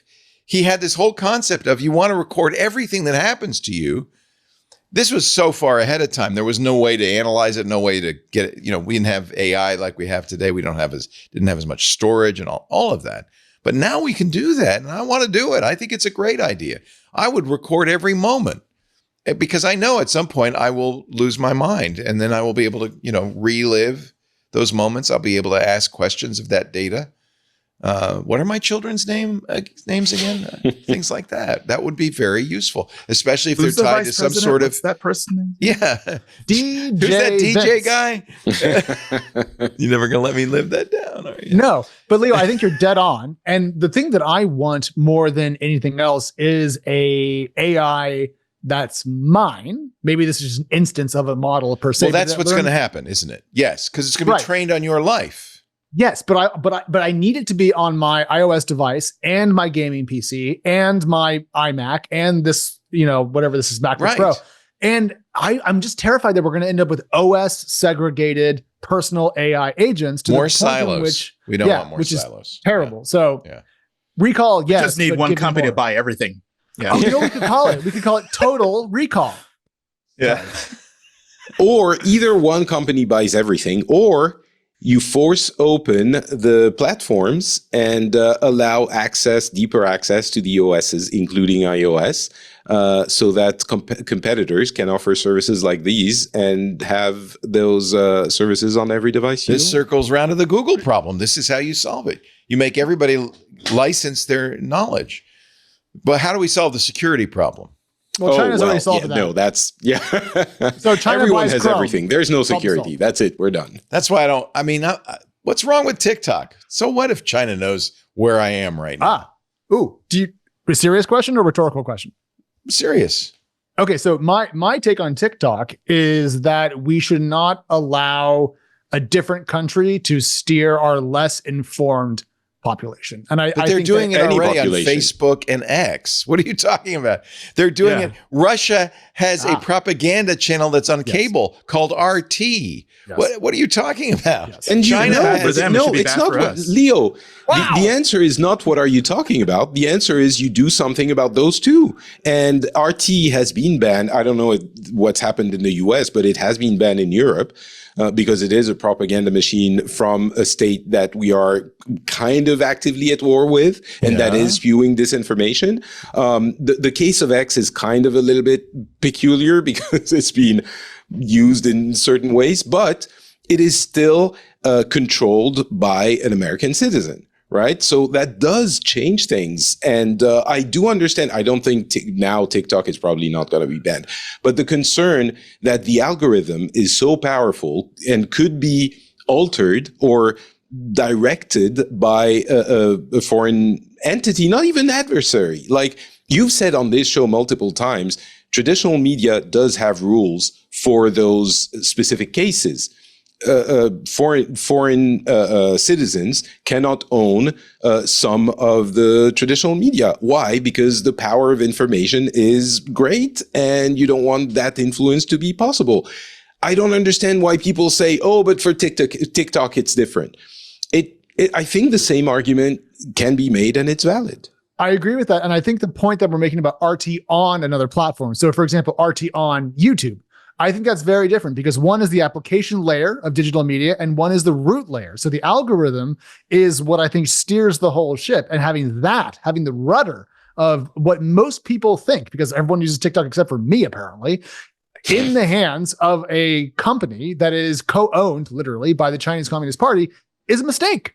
And I find it very odd that people that I talk to on the business side kind of foment and complain about capitalism and so forth. But I'm like, no, this is international politics. This is geopolitics. This is different. It's not just the profit motive that matters here. All right, let's take a break. Good stuff. You guys are changing my mind as we speak. I'm going to get recall on all my devices. I'm going to send the information to China, but I am not going to use TikTok. Oh, I use TikTok. Huh? Well, I like TikTok. Yeah, I like it too. I love TikTok. It's just, the theoretical problem does have. Alex, you're missing something great. You should just try TikTok. No, my friend Erin was on TikTok and I followed her and she was big on like lesbian talks. And now whenever I fire it up, it's just all like, TikTok. So that's really the best thing about TikTok. The algorithm is super good and it knows what you see and when we'll look at. But my son got his business started on TikTok. Salt Hanks, has done very well. He had 2.5 million followers on TikTok. moved most of them to Instagram. He's doing YouTube shorts. Just put out, have I shown you his cookbook lately? He just put out a cookbook. It was the best-selling cookbook in the world for 1 week. We hit the New York Times bestseller list. Yeah, and now he's opening a Salt Hank's Deli in New York City. So, all right, I'm buying this. Thank you, TikTok. I don't, maybe I'm going to find out that my son is a Chinese spy. I don't know, but for now. Well, actually, what the real connection here, Leo, is because your son used TikTok and helped ingrain it further into the American psyche, it boosted the company's business, which means that ByteDance is worth more, which means that Jeffrey Yass had more money as a ByteDance investor to give to the Trump campaign to get him back into the office. So essentially, it's your that son's was a roller coaster ride. That Trump won. So don't buy Salt Hank. I'm going to buy it. No, that's not. No, he's back on Instagram now and YouTube. He's back on good American soil. So I'm literally buying his book right now. We are streaming literally right now on TikTok. I hope you don't mind that. Did you know that? You'll never see it. Should I have told you? We stream now on 8 different platforms. We stream in Discord for our club members. Hello, club members. Thank you for your support. We stream on YouTube. Thank you, Google, for your support. We stream on Twitch. Thank you, Amazon, for your support. We stream on LinkedIn. Thank you, Reed, for your support, and Microsoft, I guess. So we're getting the fangs here. We stream on Facebook. There's Meta. Thank you, Facebook. We stream on TikTok. We stream on X. Thank you, Elon. And we stream on Kick. I don't know who to thank for that. Yeah, that one I'm not sure is. They're an F1 team, Kick Sauber, right? So shout out. Yeah. They're a terrible F1 team, but they're terrible. Terrible. Anyway, thank you to all of our streaming partners. Thank you mostly to our club members who make all of that possible. If you're not a member of the club and you want some of the exclusive access to exclusive shows, Micah just did his crafting corner. We've got Stacy's book club coming up. Our photo segment with Chris Marquardt. He's going to do an hour with us talking about photography, reviewing viewer photos as well. Lots of stuff coming up. I hope you will join the club to be part of that, to enter the Club Twit Discord, and to get ad-free versions of all the shows. In fact, if you're not watching this live, if you're watching this recorded, you're not seeing this ad if you're a club member. $7 a month, that's all it costs. Doesn't go into my pocket. It goes to support our many wonderful employees like Anthony. And honestly, it's what's keeping us afloat. So please consider twit.tv/clubtwit, joining Club Twit. There are some other benefits, by the way. A lot of people have taken advantage of the 2-week free trial offer, which is great. Please do. See if you like it. And I wish more people were doing this. You will get a referral code when you join. Spread that around. Put it on all your socials because you'll get a free month for everybody who joins Club Twit because of you and your referral code. So take advantage of that. Thank you, Club Twit members. Twit.tv/clubtwit. Hello, Doug, and he's watching on X. Hello. There's somebody watching on Kick right now. Kazindo. Hi, Kazindo. I can see all the people watching on all the platforms. Our show today brought to you by Veeam. This is actually a very important company. If you have a business, you know one of the things keeping you up at night is loss of data. We call it data resilience. And if you think about it, ransomware is about the worst thing that could happen to any business. Without your data, your customers' trust turns to digital dust. That's why Veeam's data protection and ransomware recovery ensures you can secure and restore your enterprise data wherever and whenever you need it. And that means no matter what happens. Veeam is the #1 global market leader in data resilience, trusted by, get this stat, 77% of the Fortune 500. Use Veeam to keep their businesses running when digital disruptions like ransomware strike. I've always wondered why companies get bit by ransomware. You don't have to. You need Veeam. Veeam lets you back up and recover your data instantly, no matter where it lives across your entire cloud ecosystem. In fact, Veeam's so good it'll proactively detect malicious activity before it bites you. It'll also encourage you to do something you should be doing anyway, but I bet you're not, which is automating your recovery plans and policies. so that you are ready for whatever happens. Plus, Veeam has the best support people, recovery experts. They can even get you out of a ransomware jam. Get real-time support from the Veeam experts. Data is the lifeblood of your business. Get data resilient with the #1 leader, global leader in data resilience, Veeam. Veeam. Go to veeam.com to learn more. There's no reason for people to pay millions of dollars to ransomware hackers when Veeam will protect you. Veeam.com. He's rubbing his hands together. Are you excited about something? You want to dig into a story, Alex Wilhelm? Is there something you see that you go, I can't wait to chow down on this fine news story? Or no? I was just excited to be here. I just like Twit. This show is so I love fun having you to on. do. Yeah, you're great. You're great. Most podcasts are like, stressy and stuff, but Twit is just like, I don't know, it feels like hanging out in the backyard. Do you still do This Week in Startups? Yeah. Okay. Co-host. That's a great show. And you talk to really important people on that show.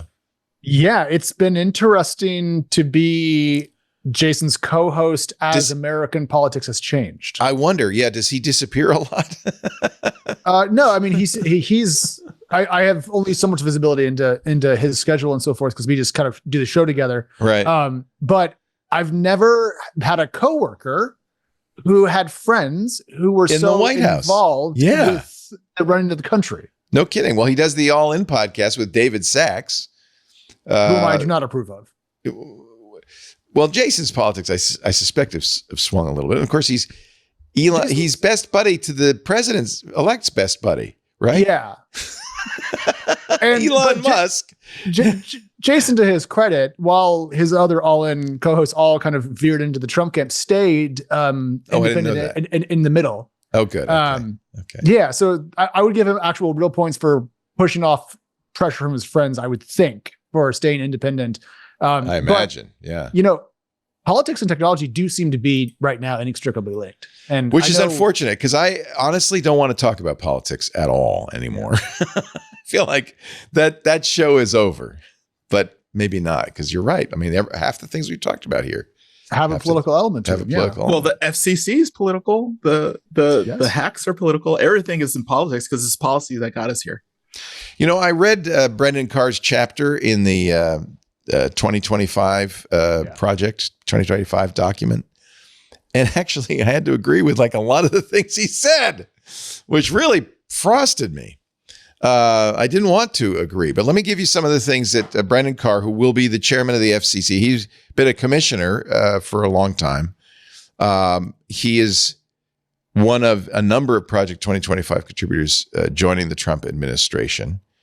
He wants to rein in big tech. He says that Meta, Alphabet use content moderation techniques, including shadow banning and demonetization to censor conservatives on their platforms without offering detailed reasoning for their motives. Now, I understand that that is a stalking horse for the right wing. However, I kind of like his idea of saying that there should be a transparent appeals process so that if a user's accounts are being demonetized or banned, they can ask why and they can appeal it.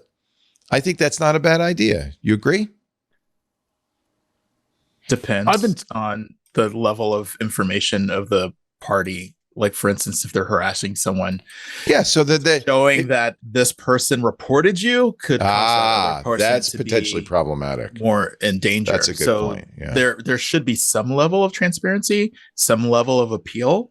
All right, but there's also, we've seen with open comments or writing Congress people that itself, like the appeals process, can be spammed as well. So there's other problems related to that. Mandating that they can and is one thing. Mandating how they do it is another. So I agree that there should be one, but the heavy hand of how they can do it and what data is shared with them is the sticky point, where in some cases it makes sense and some it doesn't. And so a blanket mandate, maybe, even though on its face sounds great, but it may not make sense in all cases. And just the one size fits all kind of approach this is something that doesn't sound like maybe a strong recommendation, but a mandate is different. The FCC has by the way, I don't think has any mandate to deal with this at all. This would have to come from Congress. Right, especially after the Chevron deference and being overturned. Yeah, the FCC doesn't regulate internet traffic at all. So, but he does think Section 230 needs to be modified. I disagree with him on that point. Yeah.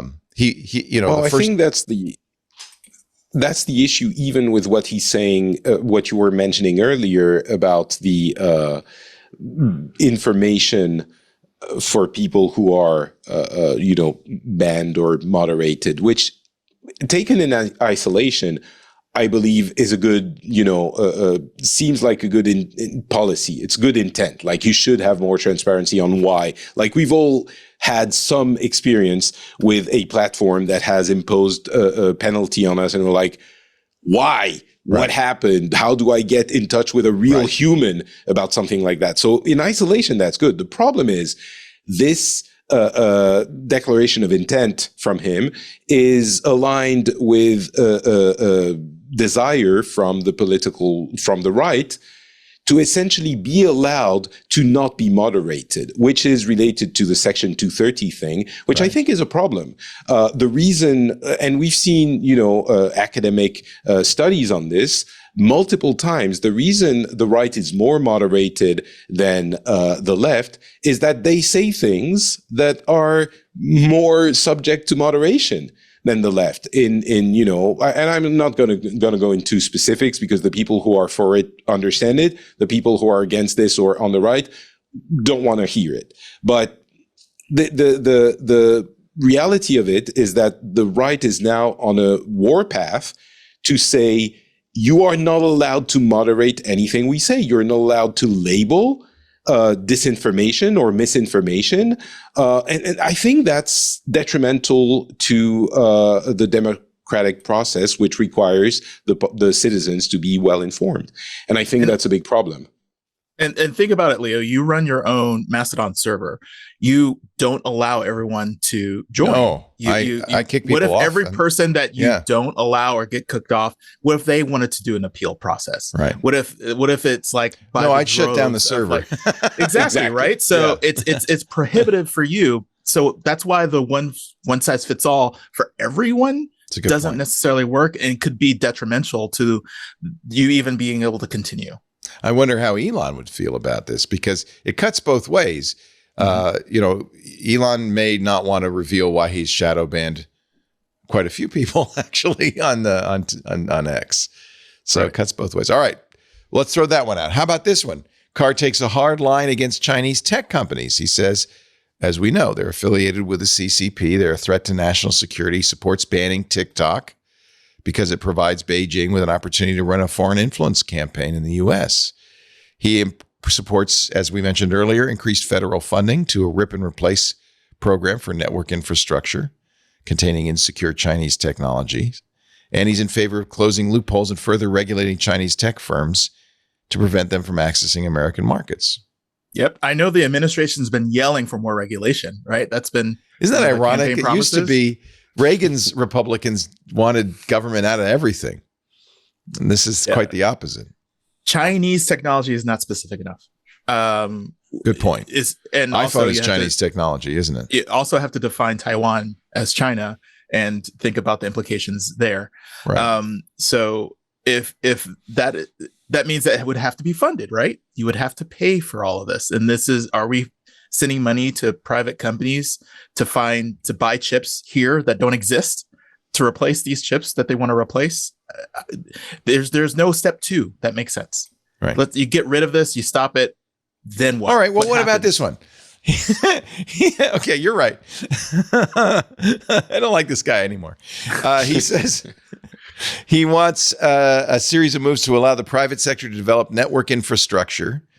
He specifically mentions Elon's Starlink, which, by the way, we use as backup here. Last week, because of the heavy rains in Northern California, Comcast went out, and I was using Starlink for the show on Wednesday for This Week in Google. So I got Elon is on my roof right now, aiming the satellite. He does say the FCC should increase the pace it reviews and approves satellite launch applications for both Starlink and Amazon's nascent Kuiper, which is, I don't even think out yet. But the thing is, we haven't been slowing it down. They supply the paperwork, it gets reviewed. How many of those Starlink satellites are in orbit right now, right? Thousands. It hasn't been, they haven't been held up by regulations. It's just making sure they're safe, they can deorbit, all that stuff. There's a lot to do. How do you make that faster is unless you skip all the safety checks, which it sounds like an Elon thing to do. If you can pinpoint why they've been going so slow, do we need more staff? Do we need better ways of handling and modeling the data to make sure it's safe? There's all of that can be done without a mandate externally in terms of getting rid of regulations. It is pretty ironic that he believes federal government should take a more hands-off approach to allow the private sector to innovate and compete in the communications sector, except for you guys that are shadow banning conservatives. No, you guys, we're going to put hands on you. Right. Speaking of ironies, there's a free speech argument to be made that corporations being allowed to moderate as they want their own platforms is a form of speech. And so by telling them what they can't do there is speech infringement. Yeah. Essentially, so people can post what had Nazi memes on X. I mean, it just blows my mind. It's very. I would argue. I mean, I think this would not. I have no idea, but I think it would not pass the Supreme Court test because companies have a right to speech as well, according to First Amendment. That's right. Yeah, I would suspect it wouldn't work out, but they've been trying. Several states have been trying to put this into place, and I suspect we're gonna see it happening. I mean, the legislation might be voted in, and we'll see if it survives challenges. Supreme Court's first decision, speaking of the Supreme Court, came out on Friday, dismissing Facebook's appeal. A lower court had revived a shareholder lawsuit. Shareholders are upset that Cambridge Analytica got Facebook user data and sued. Supreme Court did not give them certiorari, so they said basically we're not going to get involved. The decision the lower court made was accurate. The U.S. Court of Appeals for the Ninth Circuit ruled in favor of a class action lawsuit from Facebook shareholders. Excuse me. I'm going to say that territories. For this case, it makes sense to me that Meta's right. Actually, looking at this, what they said is that the Cambridge Analytica release was, let's say, in a previous year. Then 3 years later, that's when it was used for the Trump campaign, and then that hurt the shareholders. The release was public information at the time, where it was then used and then politicized, and it was in the news during the Trump win. So they disclosed that data. What they didn't say is they give a forecast of saying how it could be used in the future to be detrimental. There's no way they'd have a crystal ball. And if they needed to say every different way that things could go in the future that could hurt them, that doesn't really make sense, and it doesn't really help with shareholders making adequate judgment about what they invest in, what problems can happen in the future. So being able to predict the future should not be a crime. Especially if you do it right. Yeah. Supreme Court also getting involved in the fate of America's low-income broadband fund. They said the FCC, this is since Chevron, the Chevron ruling, the FCC overstepped its bounds in creating this broadband subsidy program, the Universal Service Fund, which you probably notice on your phone bill, a little ding for that. That money has been going to provide internet connectivity to low-income people and rural areas that are underserved. I don't know. I like this fund, but I think that maybe this is something. They're right that this is something Congress should have done, not the FCC. Of course, the people suing are the phone companies who don't want to be responsible. They don't want to take the money, have to pay this fund. What do you think? I think we don't understand how much of the U.S. is going to change now that the Chevron. Yeah, this is just the beginning. Has been curtailed, especially because with the new administration coming in, I presume they'll have less interest in keeping up certain things that might now be suspect.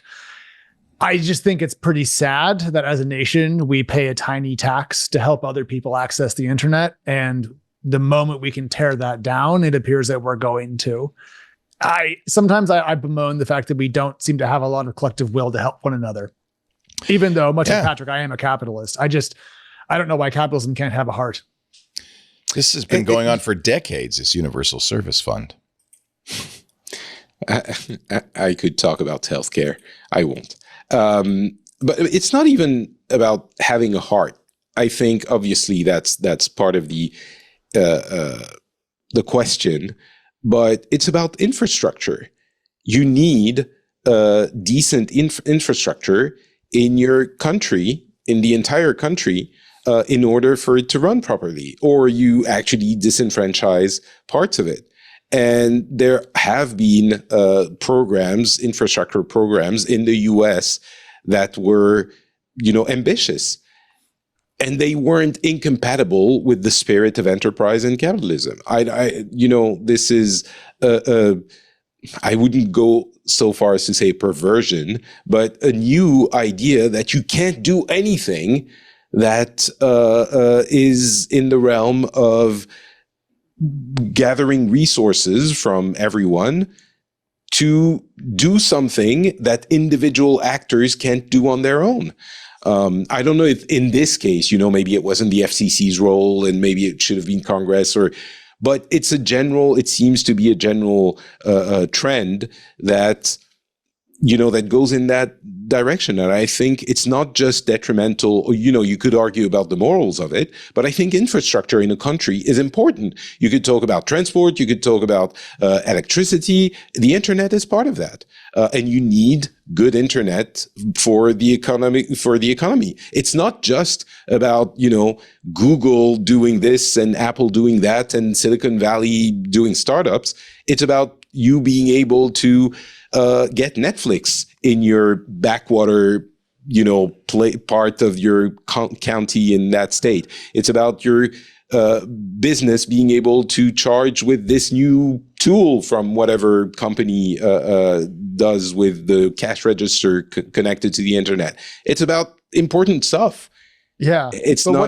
What if we stopped trying to put wires in the ground when we have satellite internet that's now faster? Because you started that riff with it's about infrastructure. And I think that's up until Starlink, a very solid point. We had to go out and put wires in the ground. Leo made a point that he did a show on Starlink. That's how good it is now. Nixon Kuiper from Amazon and hopefully one more from a non-FANG company.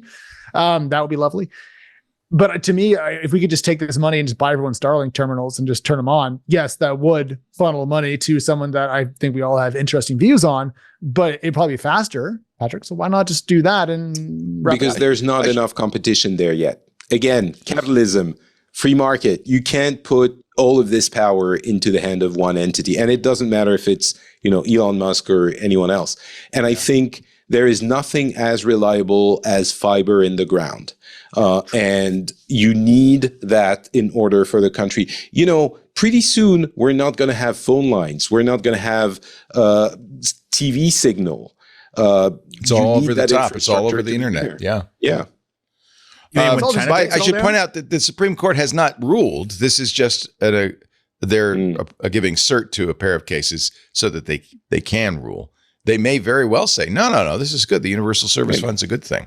I doubt it. But it's not a good thing or a bad thing. I think we're talking about whether we should be investing in people getting internet access. I think that's something we can all That's agree a good thing. But the we problem agree. Maybe is, this isn't the the best question way is to do it it. legal? Is it Right. legal? So Yes. so that's what they're going to determine whether it The was cases, legal. according to The Verge, center around whether Congress inappropriately delegated lawmaking function. Again, this goes to Chevron deference to the FCC by letting it set contribution rates for telecommunications companies to pay into the nonprofit U.S. the Universal Service Administration Company, which manages the USF. It also asked whether the FCC delegated too much authority to a private entity. Maybe they did, by letting USAC manage the subsidy program. I think we all will be grateful for this case. It should go to trial. It should be adjudicated. Yeah. And hopefully we can now understand more and have more clarity about these agencies and what power they should have. This, with tossing out the Chevron deference, it made it like what everything is a giant question mark. We've seen this with. I'd feel better about it, Wes, if we had a effective Congress. Yes, but the thing is, what are the lines? And they're still fuzzy. It's like free speech. What is considered fair use? Right. When I think it should be Congress's job, not the FCC's job. but yeah, I mean, gerrymandering has turned Congress into literally a circus. Yeah. So we don't have a functioning way to actually pass laws in this country, let alone, big ambitious laws. Yeah, and it's unfortunate that the courts are jumping in, and maybe deregulation isn't a bad thing, but Congress has to then step up and make regulations if they're not going to let the regulators do it. I don't know the makeup of the U.S. Congress or the what they do and don't do, obviously, as well as I know. Patrick. But I do have a feeling that every country has, like every citizen of every country have, mixed feelings about their legislative bodies.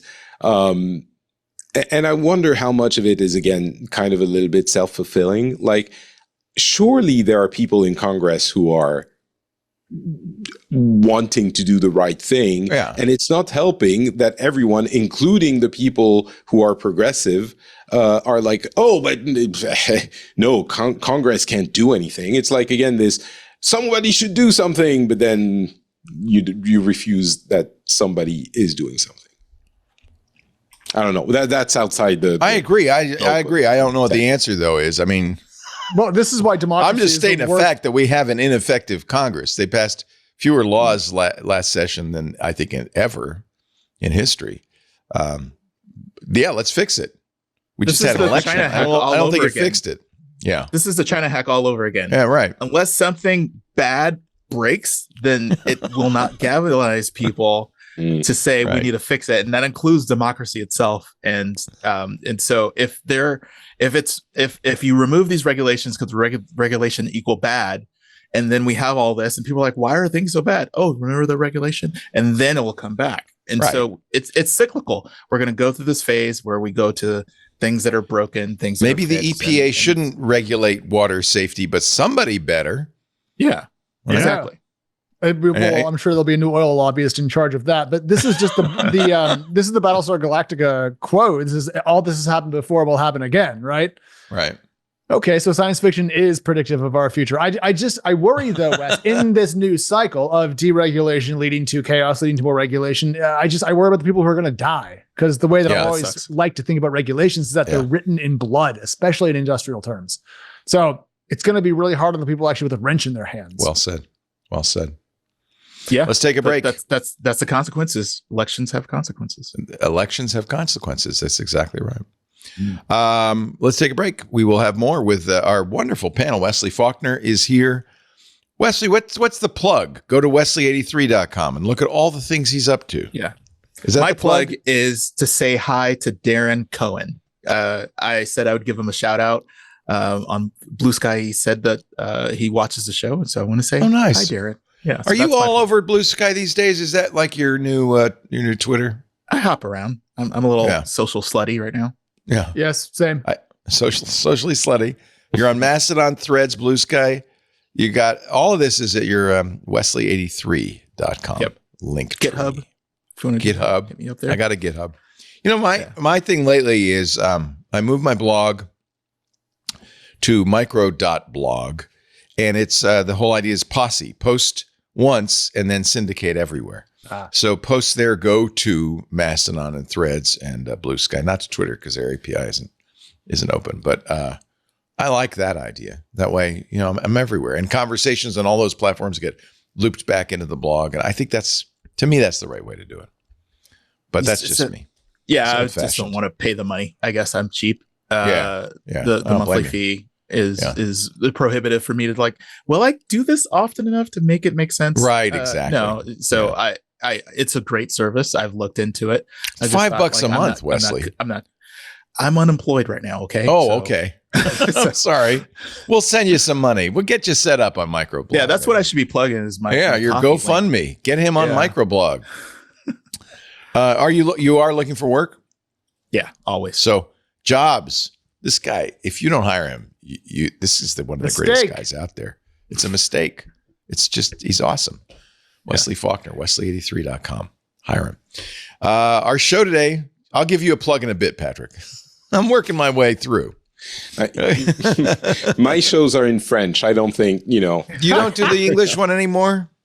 No, I had to stop. I had too much work and then the kids. But we'll get back to it. I think all shows should be in French. I can't wait till AI is smart enough to translate this into French, and then it'll sound so much sexier and so much more intelligent. Be so much better in French. Our show today, time for a little capitalism. Our show today brought to you by Lookout. Today, every company is in the business of managing data. That means, every company is at increased risk of data exposure and loss. There's cyber threats, there's breaches, there's leaks. The cyber criminals are getting more sophisticated every day. Modern breaches now happen in minutes, not days, weeks, or months. They can happen like that.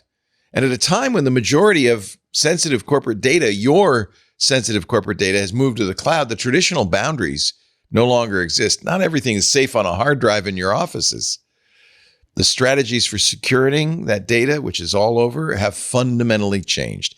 That's why you need Lookout.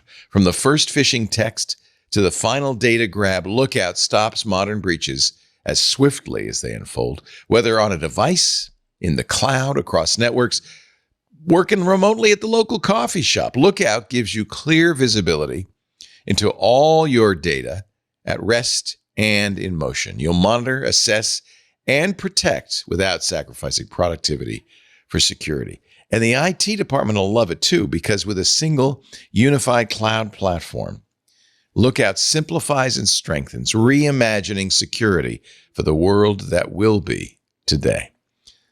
Visit lookout.com today to learn how to safeguard data, secure hybrid work, and reduce IT complexity. That's lookout.com. We thank them so much for their support of This Week in Tech. We thank you for supporting us by going to lookout.com. And if they ask you, say, I heard it on Twit. I heard it on Twit. So this is, Mark Zuckerberg's clever. He says, we shouldn't have to worry about verifying ages on Instagram and Facebook. That should be the job of the app stores. They should verify the ages. They have all the data. Why are you lawmakers trying to get us to do it? This is a big campaign to get federal and state lawmakers to tell the app stores, hey, you guys, you know how old these people are. You ought to make them do it. 2 congressional Republicans preparing a new age verification bill that will do exactly that. Mike Lee of Utah, John James of Michigan should be introducing the legislation, according to the Washington Post, any day now. It would be the first of its kind on Capitol Hill. Lawmakers have called for expanding guardrails for children and about the risks of social media. The measure would give parents the right to sue an app store if their child is exposed to certain content. It's not Facebook's fault. It's not Instagram's fault. It's not even TikTok's fault. It's Apple's fault. The biggest flaw with this that I see immediately is that I can go to facebook.com and that's not mediated through an app store. And it's probably gonna be a little tricky to tell where a person signed up for a service, right? Am I crazy? Also, you can sideload apps now, especially on Apple and Android devices. And so centralizing it in the app store to do that check means that people can sideload apps and still get around it, not just using the website. And what it also does is makes the app stores the arbiter of truth for these services. Well, that's what understand Mark makes it easier wants. for them. Mark with doesn't want to be responsible. Exactly. But the thing is, the App Store should allow this, but it should be a service. The Google Play Store should do this, but it should be a service. Yeah. The people should be able to opt into that service. That'd be something that should supply to, but they should be able to use another service if that is at all possible. So pushing the blame on the app stores in one way makes sense, but like what Alex was saying, there's other ways to get to this site and to this content. Age verification is, of course, a huge problem because it's a privacy issue. I mean, not only do kids have to verify, but adults do. Everybody does, right? Mm-hmm. Prove that you're an adult. I guess the argument is, well, the App Store has more ways of knowing that. They might have your credit card, for instance. They might, there might be other information. Apple, they know Google the person, but if a parent hands a phone to their kid, you could already lock down apps. You can say they don't get to install any apps without my say so. I agree with you. I think it should always be the parent that does the age verification, right? Yeah. There are limits to that. I think, yes, theoretically, yes, but you also can give the parents need tools in order to be able to implement those choices in moderation. But this isn't even about that. And your points, all of your points are well taken, Alex and Wesley. I think obviously there are, as in everything, instances where it doesn't work. And setting aside the interest of Zuckerberg himself and the interest of the app stores, I'm wondering if there isn't something there that indeed the stores or the platforms, really, that's what we're talking about, could have a easier way implementing those age verifications, which are incredibly difficult to do, because you're talking about credit cards, Leo. The age verification is not just are you over 18 or not, or it could be 13, 16. It's very difficult to do. I don't know that it would be easy for the app stores, but it seems to me that maybe they would have more, like we are, I think, maybe especially with Apple, but we're more ready to give them information, private information, than we would be to Facebook. And also, you centralize it. Yes, there are third-party app stores and all of those issues, but you centralize it, and then you just get like a token or something that says, yes, you are that age that you are claiming to be with the service, and you don't need to exchange that private information. I don't know how it would work technically, but my gut says it could be easier for Apple or Google to verify it than it would be for Facebook and a million other services that would. Okay, but do we want to give them that power? I mean, here's a quote from that Post story that the congressman shares the concerns of many parents across Michigan and the country who believe app stores are not doing enough to protect our kids on social media. What a strange sentence, Patrick. The phrasing is weird, yes. App stores are not doing enough to protect our children on social media. Well, wait a minute. That's like if you're a shopkeeper and you sell magazines of an adult nature, isn't it your responsibility to keep the kids from buying it? You're not allowed to sell adult magazines, the issue is that type on the App Store. But the magazine is also available on the street and from it's your not friends perfect. And whatever. But they are shirking the responsibility from where the content lies. They're moving it further away from the center of where the blame is. If that is something where the vendor needs to protect their user base, the vendor needs to protect their user base. Right. From your same analogy, what if that shopkeeper was your best friend who's selling door-to-door magazines?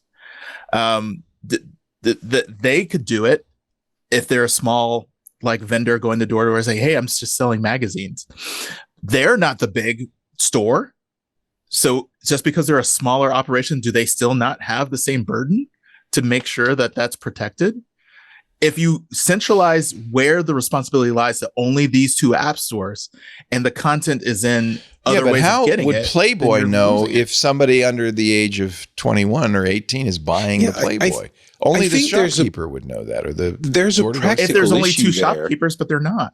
Well, no, but there is. By the way, practical that's how it issue. works. That's Yes. kind of how it works. If every app and every website has to, you were talking earlier about the risks and the practicalities of things. If every website has to verify or every app has to verify your age, it's a bigger deal than if you can centralize it somehow and give the information only to the entity that you trust maybe a little bit more than, whatever app that's developed in whatever country by whoever, that you need to send your, what if we just ID didn't do card it? copy. No, but Patrick, you're saying, okay, look, here's 2 cups of poison. One will kill you faster. Don't you want the one that will kill you slower?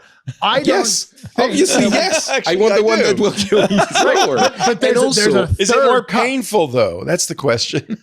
There's a third cup that's empty entitled "We don't centralize age verification rules." But we on do. the internet. Schlitz, it's not Schlitz's responsibility to see if you're 21 or 18 to buy my beer. It's the shopkeeper's responsibility.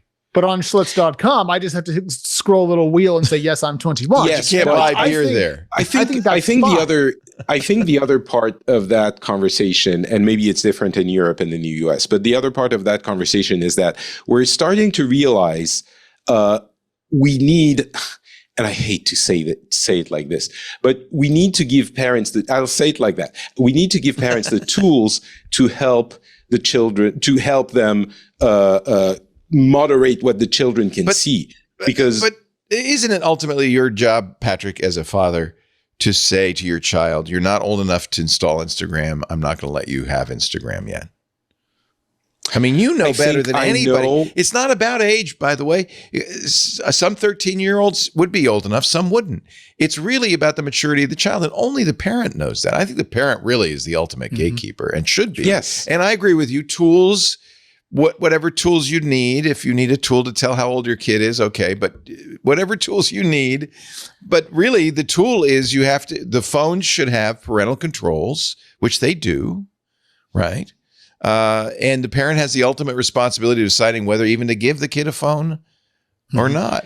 Yes, I agree. I agree, but I think there are limits to that. Not every parent is super tech savvy, and that goes into other things as well. I know, but kids are also going to go in and get a beer sometimes at the local convenience store. Absolutely. I mean, you can't. Nothing's perfect, but I think parents are really the ones who should make these decisions. Yes, and I'm not against giving them tools, but parental controls are tools. I think we agree, but I think currently in our world of tech and internet, the tools are maybe a little bit lacking, and maybe they could be better.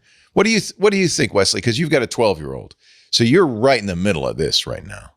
So the phone's locked down; they can't use it outside of our view, and so it stays home. They can't take it; it doesn't leave the house, and there we have the parental control, so I know what apps are on there, and they can't install new apps without talking to us first.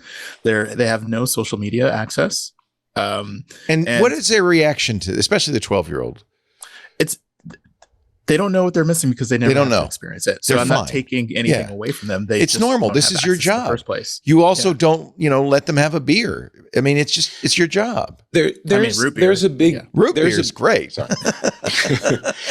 There's a big conversation happening here about porn sites, I guess all over the world, about porn sites. And I think we are a little bit we don't realize the damages this is making. And I wouldn't realize if I hadn't been educated about it a little bit by people who are saying, doctors and experts who are saying it is changing the relationship kids, very young teenagers sometimes have with sexuality and sexual partners. And so the idea that you need to lock down porn sites and to have them do age verification properly is not as ridiculous as we would think it would be. Because Wesley, you're saying the phones are locked down. Do they not have access to the internet? Maybe they don't. And maybe that's the way. They don't have the browsers. But no browser. The cry of like, these companies aren't doing the same thing, coming from the same party that says we can't teach sex education in schools.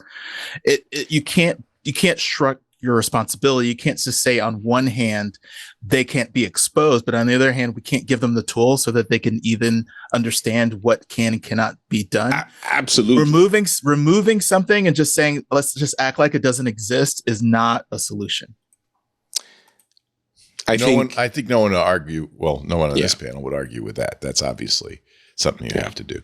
I do. I mean, gosh, my kids are old enough that I didn't really have to worry about this when they were that age. It's a tough thing to do. I think you were smart to draw the line when you did. You're right. Some parents won't, but I don't want the government or Facebook or any company to tell me what my kids can and can't do. That's my job. Can I be that's not. Patrick, please. The government tells your kids what to do all the time about a lot of things. And it is a very slippery slope to be saying, oh, I don't want the government to tell me about this or that, because then you generalize it and you, again, go to someone should do something, but not the government, when that someone is the government. The government tells your kids what to do all the time about a lot of things. I don't think the internet, I mean, obviously there are things that would not make sense, but I don't think the internet is completely it should have nothing to do about the internet just because it's the internet and we know it and we're comfortable in it. I just find it very strange that right now we're discussing earlier on the show the idea that the Republican Party wants to do away with Section 230 to limit corporations' ability to filter trash from their platforms. But and at the same time, the same party is saying that we must protect the children and we must have age-gated verification for lewd content. Good luck sorting out what that means.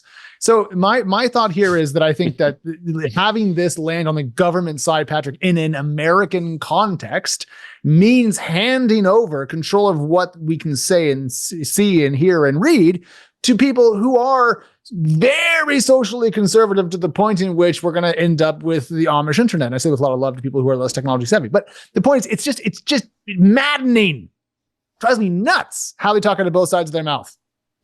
That's my point. Sorry, I just wanted to shout. But we could talk out of one side of our mouth, so we can at least on this show say what should happen, and whether we get it we or not.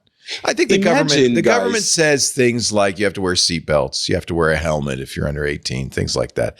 Those are, I think, reasonable laws. Is it a public safety issue? Maybe it is, Patrick. Maybe it really is a public safety issue. I think we don't see as much because of our age and our comfort with the internet, the real issues that it can create. Pornography is one, but social media is another. And but I'm curious. I'll ask this question to sort of recenter the question about tech stuff, like pure tech stuff. Let's say there was a way. And maybe there isn't. Let's say there was a way to determine someone's age without compromising private data. Would that be okay to implement in various apps? Would you be okay with that? I don't want to get the government. I don't. Forget about the government. Like each. Let's say there is a new technique, the facial recognition technique, that with absolute accuracy, the camera on your phone can say how old you are and then give you access to age appropriate stuff. Would that be okay? Is that okay, Patrick? Is that I think that's the way I would phrase it better. As long as I'm the one deciding what is and what is not okay, then I'm fine with that. Yes, but the government says you can't drink or smoke before a certain age. Oh, I don't agree with that either. Oh, okay. So, I mean, I've heard that in France, you give your kids wine sometimes watered down a little bit. I've heard that. Well, a long time ago, probably, yes. But I want to make not so much nowadays. Wesley makes a really good point. I want to go back to Wes's point about sexual education in the United States, because it might sound odd to our foreign audiences, but in the US, what counts as lewd has various interpretations across the political spectrum based on religion mostly. And in different states. Different states. And so what we're saying here is we're framing this around parents taking care of children. And I think it's going to be very hard to argue against that. But the way this would be implemented, I think, Patrick, in the US, in a practical sense, without Leo's magical machine that knows my age perfectly every time, is that we're going to have people who are very, very opposed to any discussion of human sexuality at all, trying to ban that from anyone over the age of 18. And let's say you're gay, or you think you might be gay, and you're 12 years old, and you want to know, what does that mean? Am I? That would very likely count as lewd in Oklahoma, and Utah, and Louisiana. It's really very hypothetical, because there is no way of ascertaining somebody's age without violating every user's privacy. In the UK, for a while, they talked about, you just go into a pub. And the pub will give you a certificate saying what your age is. So they literally floated this as an idea. Actually, in France, currently the law has passed and is in effect that porn sites have to verify the age of their users. And how do they do that? That's true. Nobody knows. Nobody knows. There is no. Well, and to their credit, a gallery that has nude art, is that a porn site? Like, what is? Well, I remember National Geographics when I was a kid. That was my porn site. Like, like, how do you define this so that it applies to the places that matter? I think maybe you can get someone to make a list, and it works well enough for in the United States, where some states have done that. There are states that have done that in the United States, and in those states, most reputable porn companies withdraw, so to speak, because that's what's happening here as well. Yeah. Because they don't want responsibility, and what you get though is the non-reputable companies. But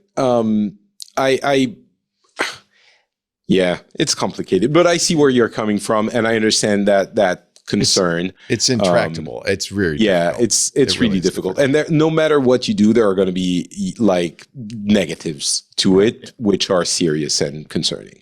All right. Since this is the Papa podcast, I'm just going to say this to all the other parents listening.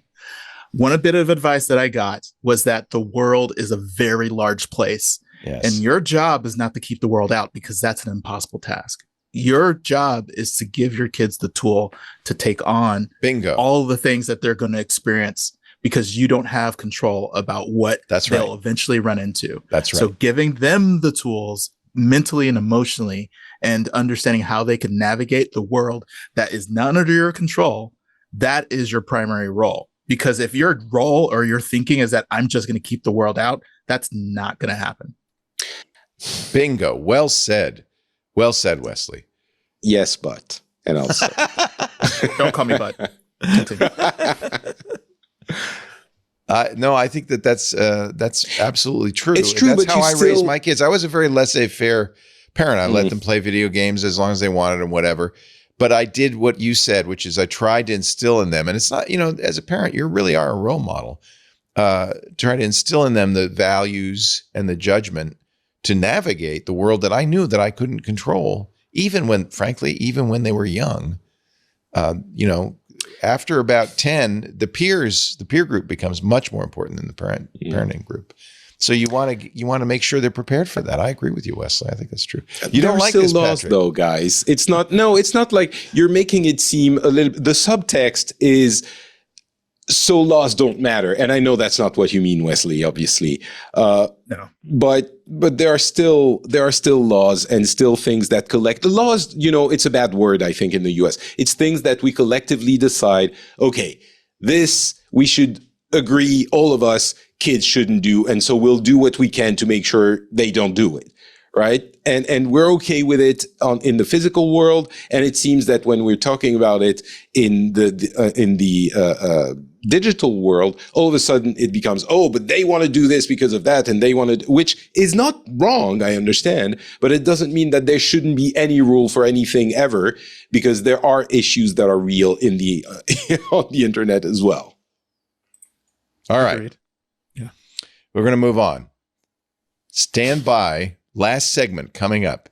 Then you all can go have a beer if you're over the age of 21. Or root beer. What is the drinking age in France? 18. Similarly well kept as the United States 21-year-old rule, or is it a little bit porous? I was drinking a little bit. I never drank a lot, but yes, kids drink and do other things before they're 18, sure. Of course. There are rules and laws that are there that there are going to be broken, but it's still important to have them. Yeah. That's a very reasonable point. I learned as my kids became adults and started telling me what they did when they were little. I was dismayed, shocked. I went, "You were doing what? You were, oh my God." I had no idea. And now they're New York Times best-selling authors. Yeah. So there. No, I don't. I have no idea how to parent. I just did as nobody does, right? They don't give you a manual. That's the thing. Nobody does. You got to figure it out on your own. I still remember the moment I realized that parenting is not a thing you do. It's just, no, it's not like a specific act. It's how you interact with the child at all moments. Yes. And that scared the pants off. I thought you could like go parent and then live. No. Parenting is how you live. You have to be good all the time. And and let me tell you this. I don't know if it'll help or hurt. You are going to traumatize your children. Thanks, Leo. My newest daughter's 2.5 months old, and you're already telling me that I'm going to screw it. You can't help it. When they are nonverbal, when they're little, and you're in the room with them, and you leave, they don't know that you're coming back. They go, "Oh my God, I'm all on my own." They have no idea. You have traumatized them merely by leaving the room. So. Yeah, I think Wesley has a pretty good handle on all of this. I want him to be my coach. The goal is when they inevitably go to counseling, you want to make sure they talk about your partner more than you. That's the goal. It's her fault. She did it. All right, we really have to take a break. Last break. This is a great panel, the daddy panel. I like it. And if you are a new parent, God bless you. That is a difficult and challenging job, and the most important thing we'll do. This Week in Tech is brought to you by Bitwarden. I look at, if there's one thing I told my kids, they didn't listen, by the way. You need a password manager, kids. I tell you now, you need a password manager. You do. There's just no way you can make up good, long, strong passwords and remember them for the hundreds, maybe thousands of places you need them. When I was a kid, you only needed a locker combination and maybe a bike combination and your home phone number. You only had to remember 3 different things. You didn't have 1,000 passwords. Well, you do now. So you need a password manager, and there's no better password manager than Bitwarden. It is open source, GPL, open source, the real deal. It is both for individuals and businesses. Now, I think it's really important for businesses to use password managers because your employees are going to, if you don't, they're going to put the passwords on little Post-it notes on their screen or underneath their desk blotter. You need to do it. You need Bitwarden. It'll generate an autofill so they don't even have to ever type them in. Strong, long, unique logins. It also does that with credit cards, with identities, even passkeys for new accounts directly from the inline autofill menu. Let me make this clear. You go to a web page, all of that stuff is automatically entered. And here an even more important point. Only on the real page. You cannot be phished because Bitwarden knows if it's the real page or not and will not fill it in unless it is. Bitwarden continues to expand its integration ecosystem across key platforms to support seamless operations and elevated security. This is great for your business. For instance, Microsoft Intune, right? It enhances device security and user identity management by enabling secure Bitwarden app deployment on any Intune managed endpoint. That includes desktops and mobile devices. Or what about Rippling? Many companies use it for HR, right? It simplifies employee onboarding and offboarding using Bitwarden, allowing IT teams to assign and revoke access as employees join and leave right within Rippling. So employee joins, you can assign them a new Bitwarden account, all within Rippling. Vanta, here's another example. Vanta combines Vanta compliance auditing and reporting with secure password management. So if your organization needs to meet SOC 2, ISO 27001 or other standards, Vanta will help you do it with Bitwarden.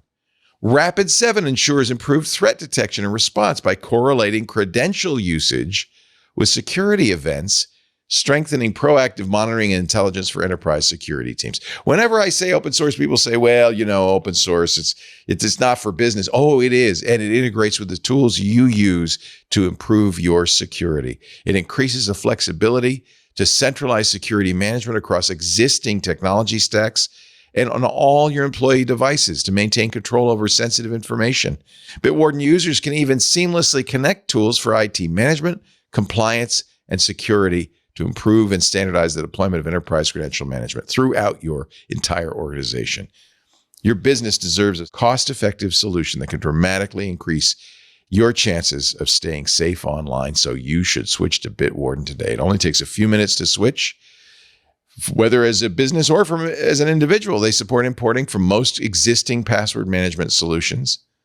And when I say open source, let me tell you why that's important. It means Bitwarden source code can be inspected by anybody. It's published. They regularly audit it, and from third parties, they publish the third-party reports. A lot of companies will not do that. Bitwarden does. So you know exactly what's going on in Bitwarden. I love Bitwarden. For your business, you can get started today with Bitwarden's free trial of a Teams or Enterprise plan. And if you're an individual, I cannot recommend Bitwarden more highly. Free for life because it's open source. I said to them, oh yeah, you're going to rug pull, right? It's free for the first year, but then no. They said, we're open source. It's free forever. You can even, as an individual, host your own vault if you want. So Bitwarden is such a good solution, whether for a business or for your home. And if you've got relatives who don't use password managers, I don't want to pay for that. It's free across all devices as an individual user. I'm talking unlimited passwords, iOS, Android, Mac, Linux, Windows. I'm talking passkeys, even hardware keys, all of that part of the free Bitwarden password manager. For your business, by the way, I pay the $10 a year just because I want to support them. I love these guys. For your business, for your home, for yourself, for your friends, for your family, bitwarden.com/twit. Consider this a public service announcement. Get Bitwarden. You need it. Bitwarden.com/twit. You know what you should be talking about on Thanksgiving on Thursday? Hey, Mom, how do you keep track of your passwords? Oh, hey, Dad, do you have a password manager? Do you know what that is? You know what? Bring a USB key to Thanksgiving. Bring a little USB key with Bitwarden on it. Give it to all of them. Make them all sign up. That would be your gift for Thanksgiving. All right. Quickly, we'll just do a few more because I know you guys got to get back to spanking your kids and stuff. Amazon's Echo. It was supposed to get AI. Not working so well. Apparently, part of the problem is it takes forever to, you go, hey, Echo, and it goes, what? What time is it? Wait a minute. Let me think. Apparently, it's very high latency with this AI, which actually, if you think about it, makes sense. Yeah, but it sounds like a moody teenager, Leo. Hi. Yeah, what? What do you want? No. Come on, man. So here's a solution. They say, well, okay, so maybe we aren't going to have, an AI chatbot in this thing. But what if we partner? This is actually what the Rabbit R1 did, right?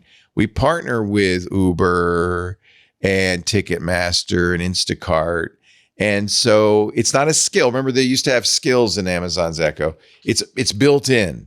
So the things that you might have turned on skills for in the past, it's built in. What do you think? Is this a good way to go? It's the only way to use these. Huh? Like, does anyone actually keep using any of their Amazon hardware devices? No, I'm not being facetious. I'm Amazon's losing money.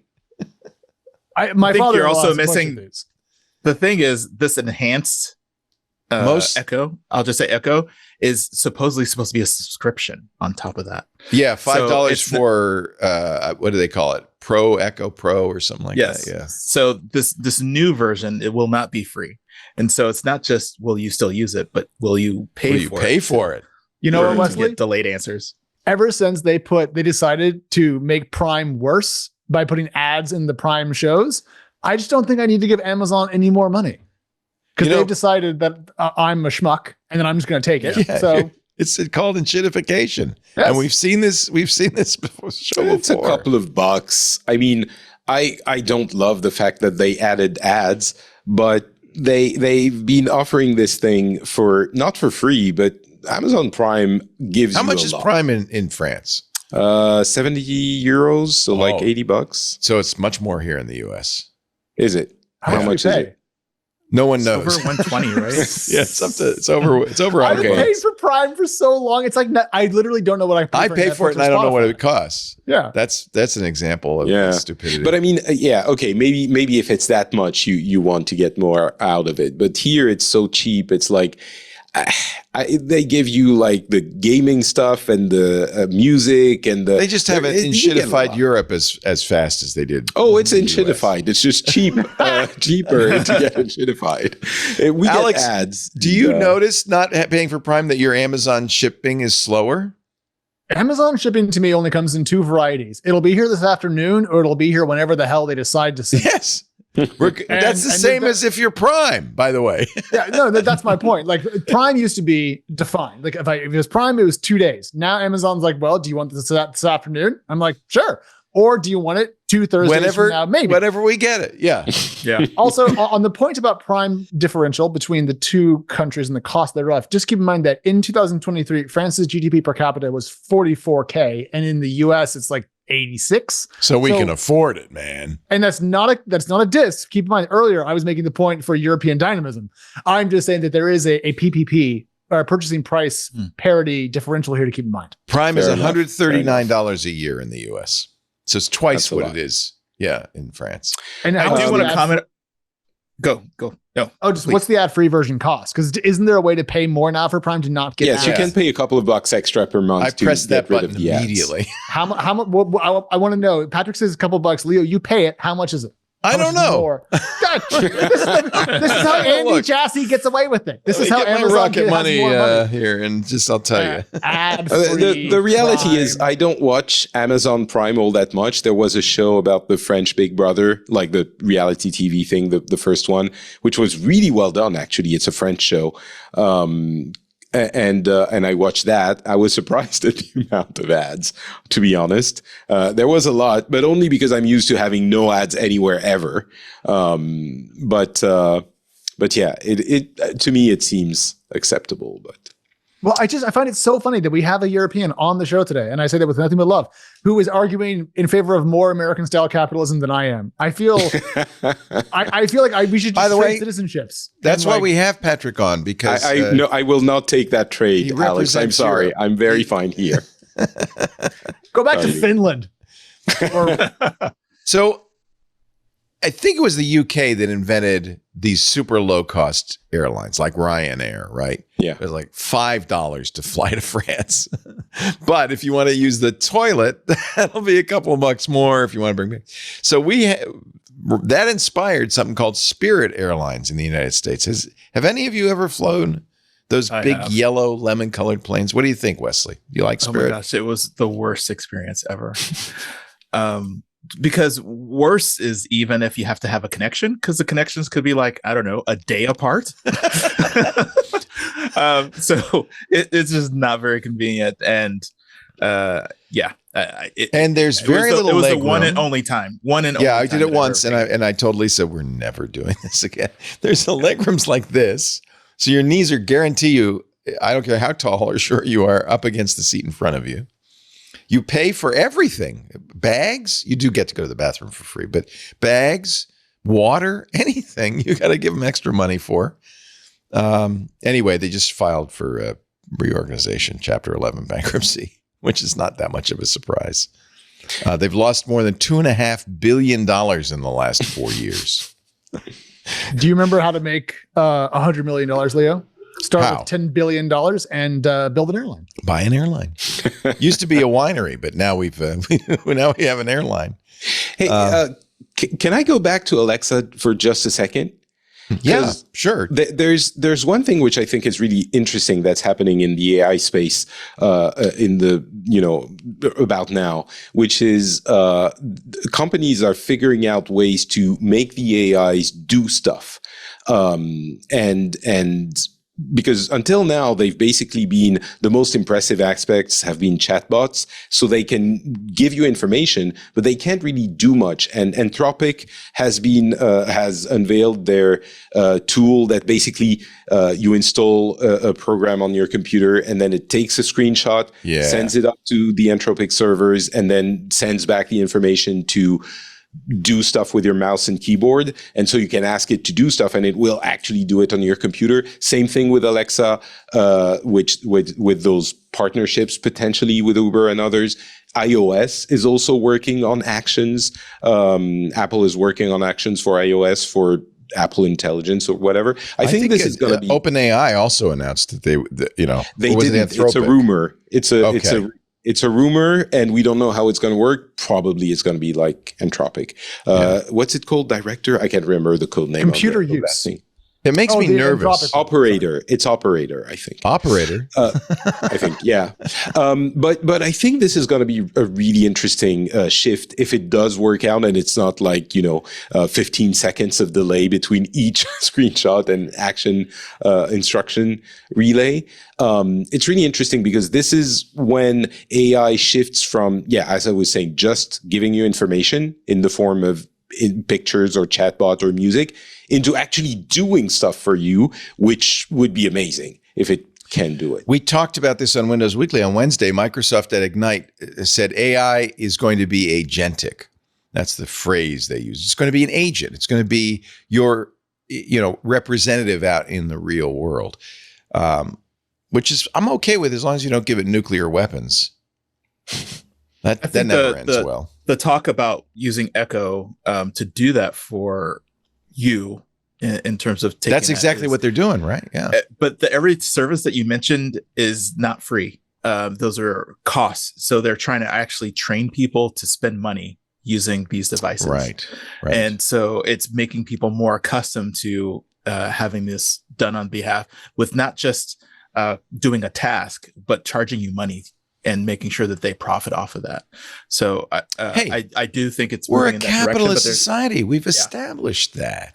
Well, we also established that Amazon is losing money on their voice assistants, and $10 billion. This is the way that they're trying to make it more sustainable in the future. They can afford it though. I mean, $10 billion, we all kind of look at that number and go, oh gosh, that's a lot of money. But then what is Meta spending on Reality Labs every quarter? What, 3? Yeah. 3.5? Yeah. So, I mean, maybe it's just worth it. Maybe they just don't care. It seems like a big maybe. But I find it very funny that they're willing to piss away $10 billion on stupid little gadgets no one really wants. But it costs me $2.99 more a month to get ad-free Prime. I looked it up. That's $3 a month.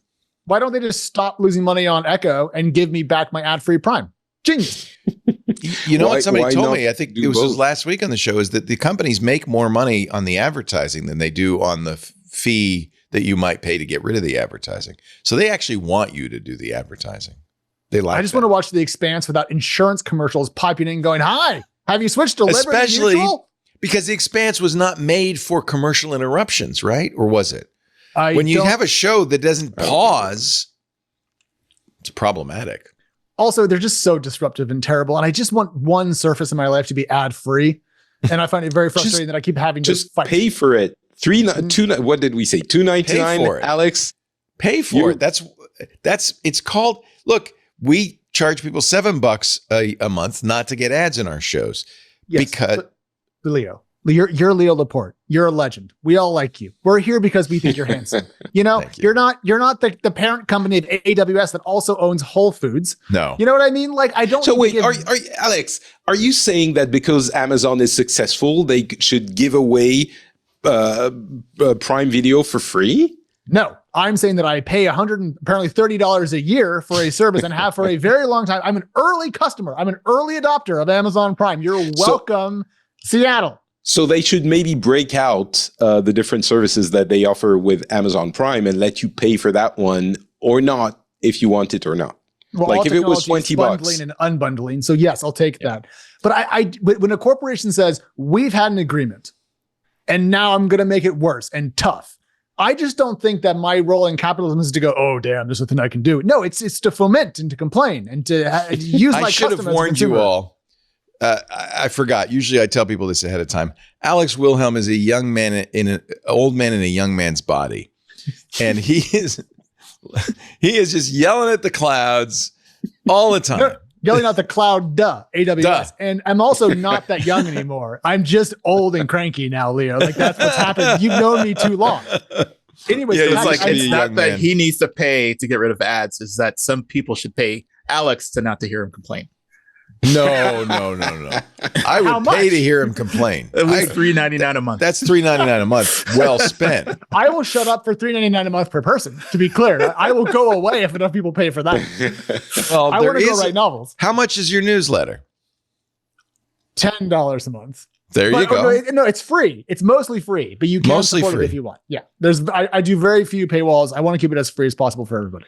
But you got to pay the rent. You got two little mouths to feed. No, I married a doctor. Oh yeah, you're good. You just live in your little house behind the house, and I'm in the shed right now, Leo. Yeah. His shed, by the way, is where I used to play as a 12-year-old. People know this. I've said it before, but Alex lives in my childhood home, which is weird as hell and completely coincidental, but true. Yes, but the next time you come over, I'll have a 55-inch Samsung frame set up so you can see how cool. Where's the frame going? In your study? No. It's replacing our horrible curved TV we've hated for 1,000 years. Oh, those Samsung curves. That was a bad idea. I had a curve. Yeah. Yeah, we got it for free from my father-in-law, and then we just kept it. So there's no reason a screen should curve unless it's so wide that it wraps around you. I do have an ultra wide gaming monitor now from Dell that I really like. Same thing. I have a curved one here. But we're back to being friends again. Good. All ends well. How wide? Is it 49 inches? Is it that wide? No, 34. 34. Yeah. 34 Alienware. Lisa has a 49-inch Predator that wraps around. Wow. But she does spreadsheets on it. It's like, girl, what you doing? I have a 55-inch OLED. That's what I play Valheim on. And I think but 49 is essentially 227-inch. I think it's the super ultra wide format, right? Yeah, so it's 227, which makes sense because many people have two monitors anyway. Yeah, that's what she does. Well, she has a third monitor too, so she's got the 49 inches plus a 27-inch monitor. Now I see where you guys get along. She was so mad because I bought the 55-inch OLED, and then she said, "Well, I want a giant screen too." I said, "Well, you don't really need it." And she was so pissed off. I could have told you that was a mistake. Probably rightly so, right? Yeah. So where do we get your newsletter, Mr. Alex Wilhelm? Optimum. What is it? Cautious Optimism. Cautious Optimum. Awesome. Cautious Optimism.news. Yes, the Robitussin's going to my head. I'm sorry. I'm Cautious just trying to Optimism. find a balance between people who think that technology companies are the devil incarnate and people who think that they are going to bring us into a rapturous utopia. Instead, I like to be optimistic about business and technology, but reasonably skeptical as well. Also, listen to him on This Week in Startups every week. And we love having you on. Thank you. And please thank your lovely wife, Liza, for letting us have you all evening. I will indeed, Leo. And as always, the next time you're in town, please come over. We'll look for you. I popped by about 2 years ago. I was in town. And I was walking by his house, and he came out the door, and I said, "Alex," and he looked at me. It was like, "Do I know you?" I said, "It's me, Leo." And he said, "I've never seen you outside the studio." I can't. You were wearing one of those British racing driver hats from the 30s, and you didn't look like Leo Laporte. You looked like man visiting child in college environment. Yes, exactly. That's exactly what I was. Anyway, thank you, Alex. Thanks so much. Thank you, Wesley Faulkner. Wesley83.com is the link tree. What kind of job what would be the perfect job for a Wesley Faulkner? To be a kept man where money just flows, independently wealthy. I would love that if that's possible. It's not all it's cracked up to be, though. Yeah. You got there's labor involved. Yeah. It's a weird time in tech to get a job right now because it's especially as we get closer to the holidays, why hire someone when the people who would train them or the work they're going to do is not going to be super impactful. So and also, write a novel. the fourth quarter right now is just like you need to lean in. People are leaning their books to make it their fourth quarter look good. So it's really, really hard to find stuff right now. Well, never mind then. Don't hire this guy. But in 2 years, come back and we'll talk about your novel. You mean 2 months? 2 months. Come back and hire me, or hire me now. I'll hire. I mean, if you're looking for anyone, Wesley is one of the greatest guys ever. He's so good. Community management or developer relations. That's kind of my jam. But I'm very flexible. Yeah, he's adorable. Wesley83.com. Thank you, Wesley. Always a pleasure to see you. We'll have you back real soon. I'm not waiting 2 years. And Patrick Béja, it's been a year. I'm glad I don't know how you fell off the list, but I'm glad to have you back. We'll have you back again soon. His website is notpatrick.com. That's the home of Le Rendezvous Tech. Le Rendezvous Jeu. You'll find the links to everything I do on. I need to update it because there are. I see the Phileas Club still. You should. Yeah, that's the English one. There. Yeah. But Super Laser Punch, is that in French?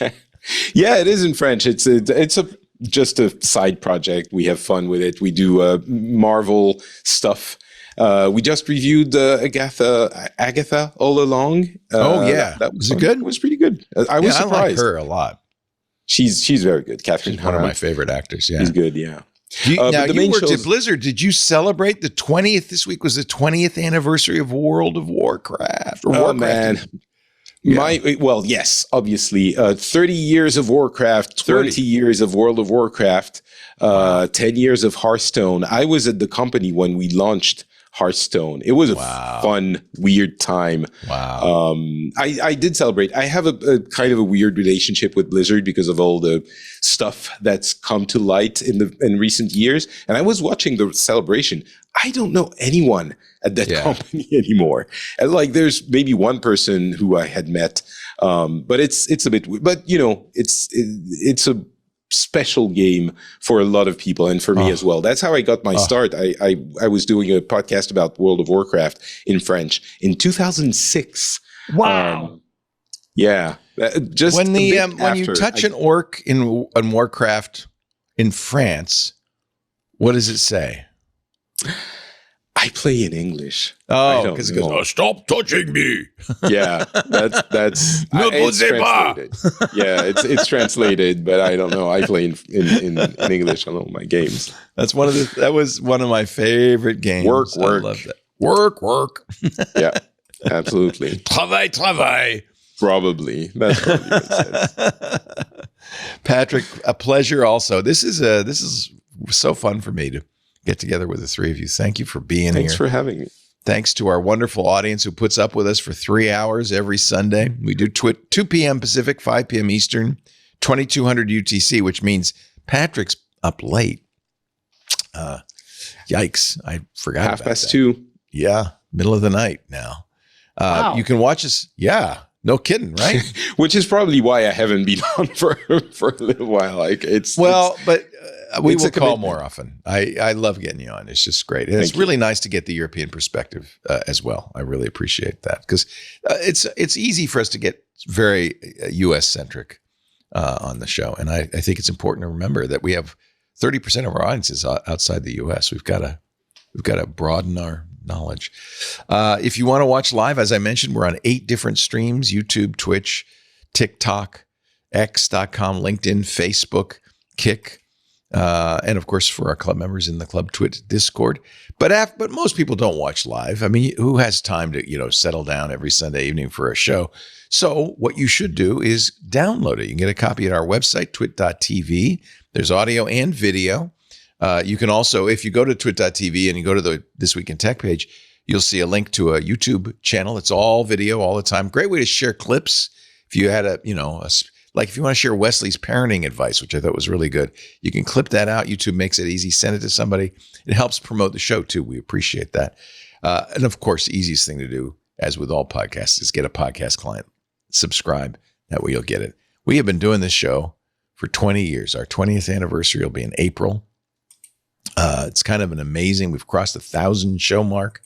It's kind of an amazing thing. And it's really a tribute to all of you for putting up with us for so very long.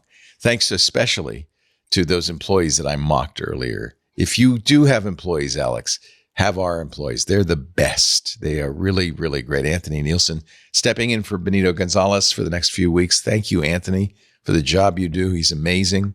Editor, producer, technical director. He's technically our creative director. But Benito Gonzalez, who's the normal producer of the show, Kevin King, John Ashley. We've got great people in our studio crew, who's basically one person now, Burke McQuinn.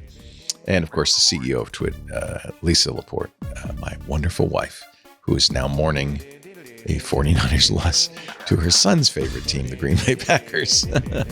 I'm not anxious to go downstairs right now. Thanks for everything, everybody. We'll see you next week. And as I've said for 20 years, another Twit is in the can. This is amazing.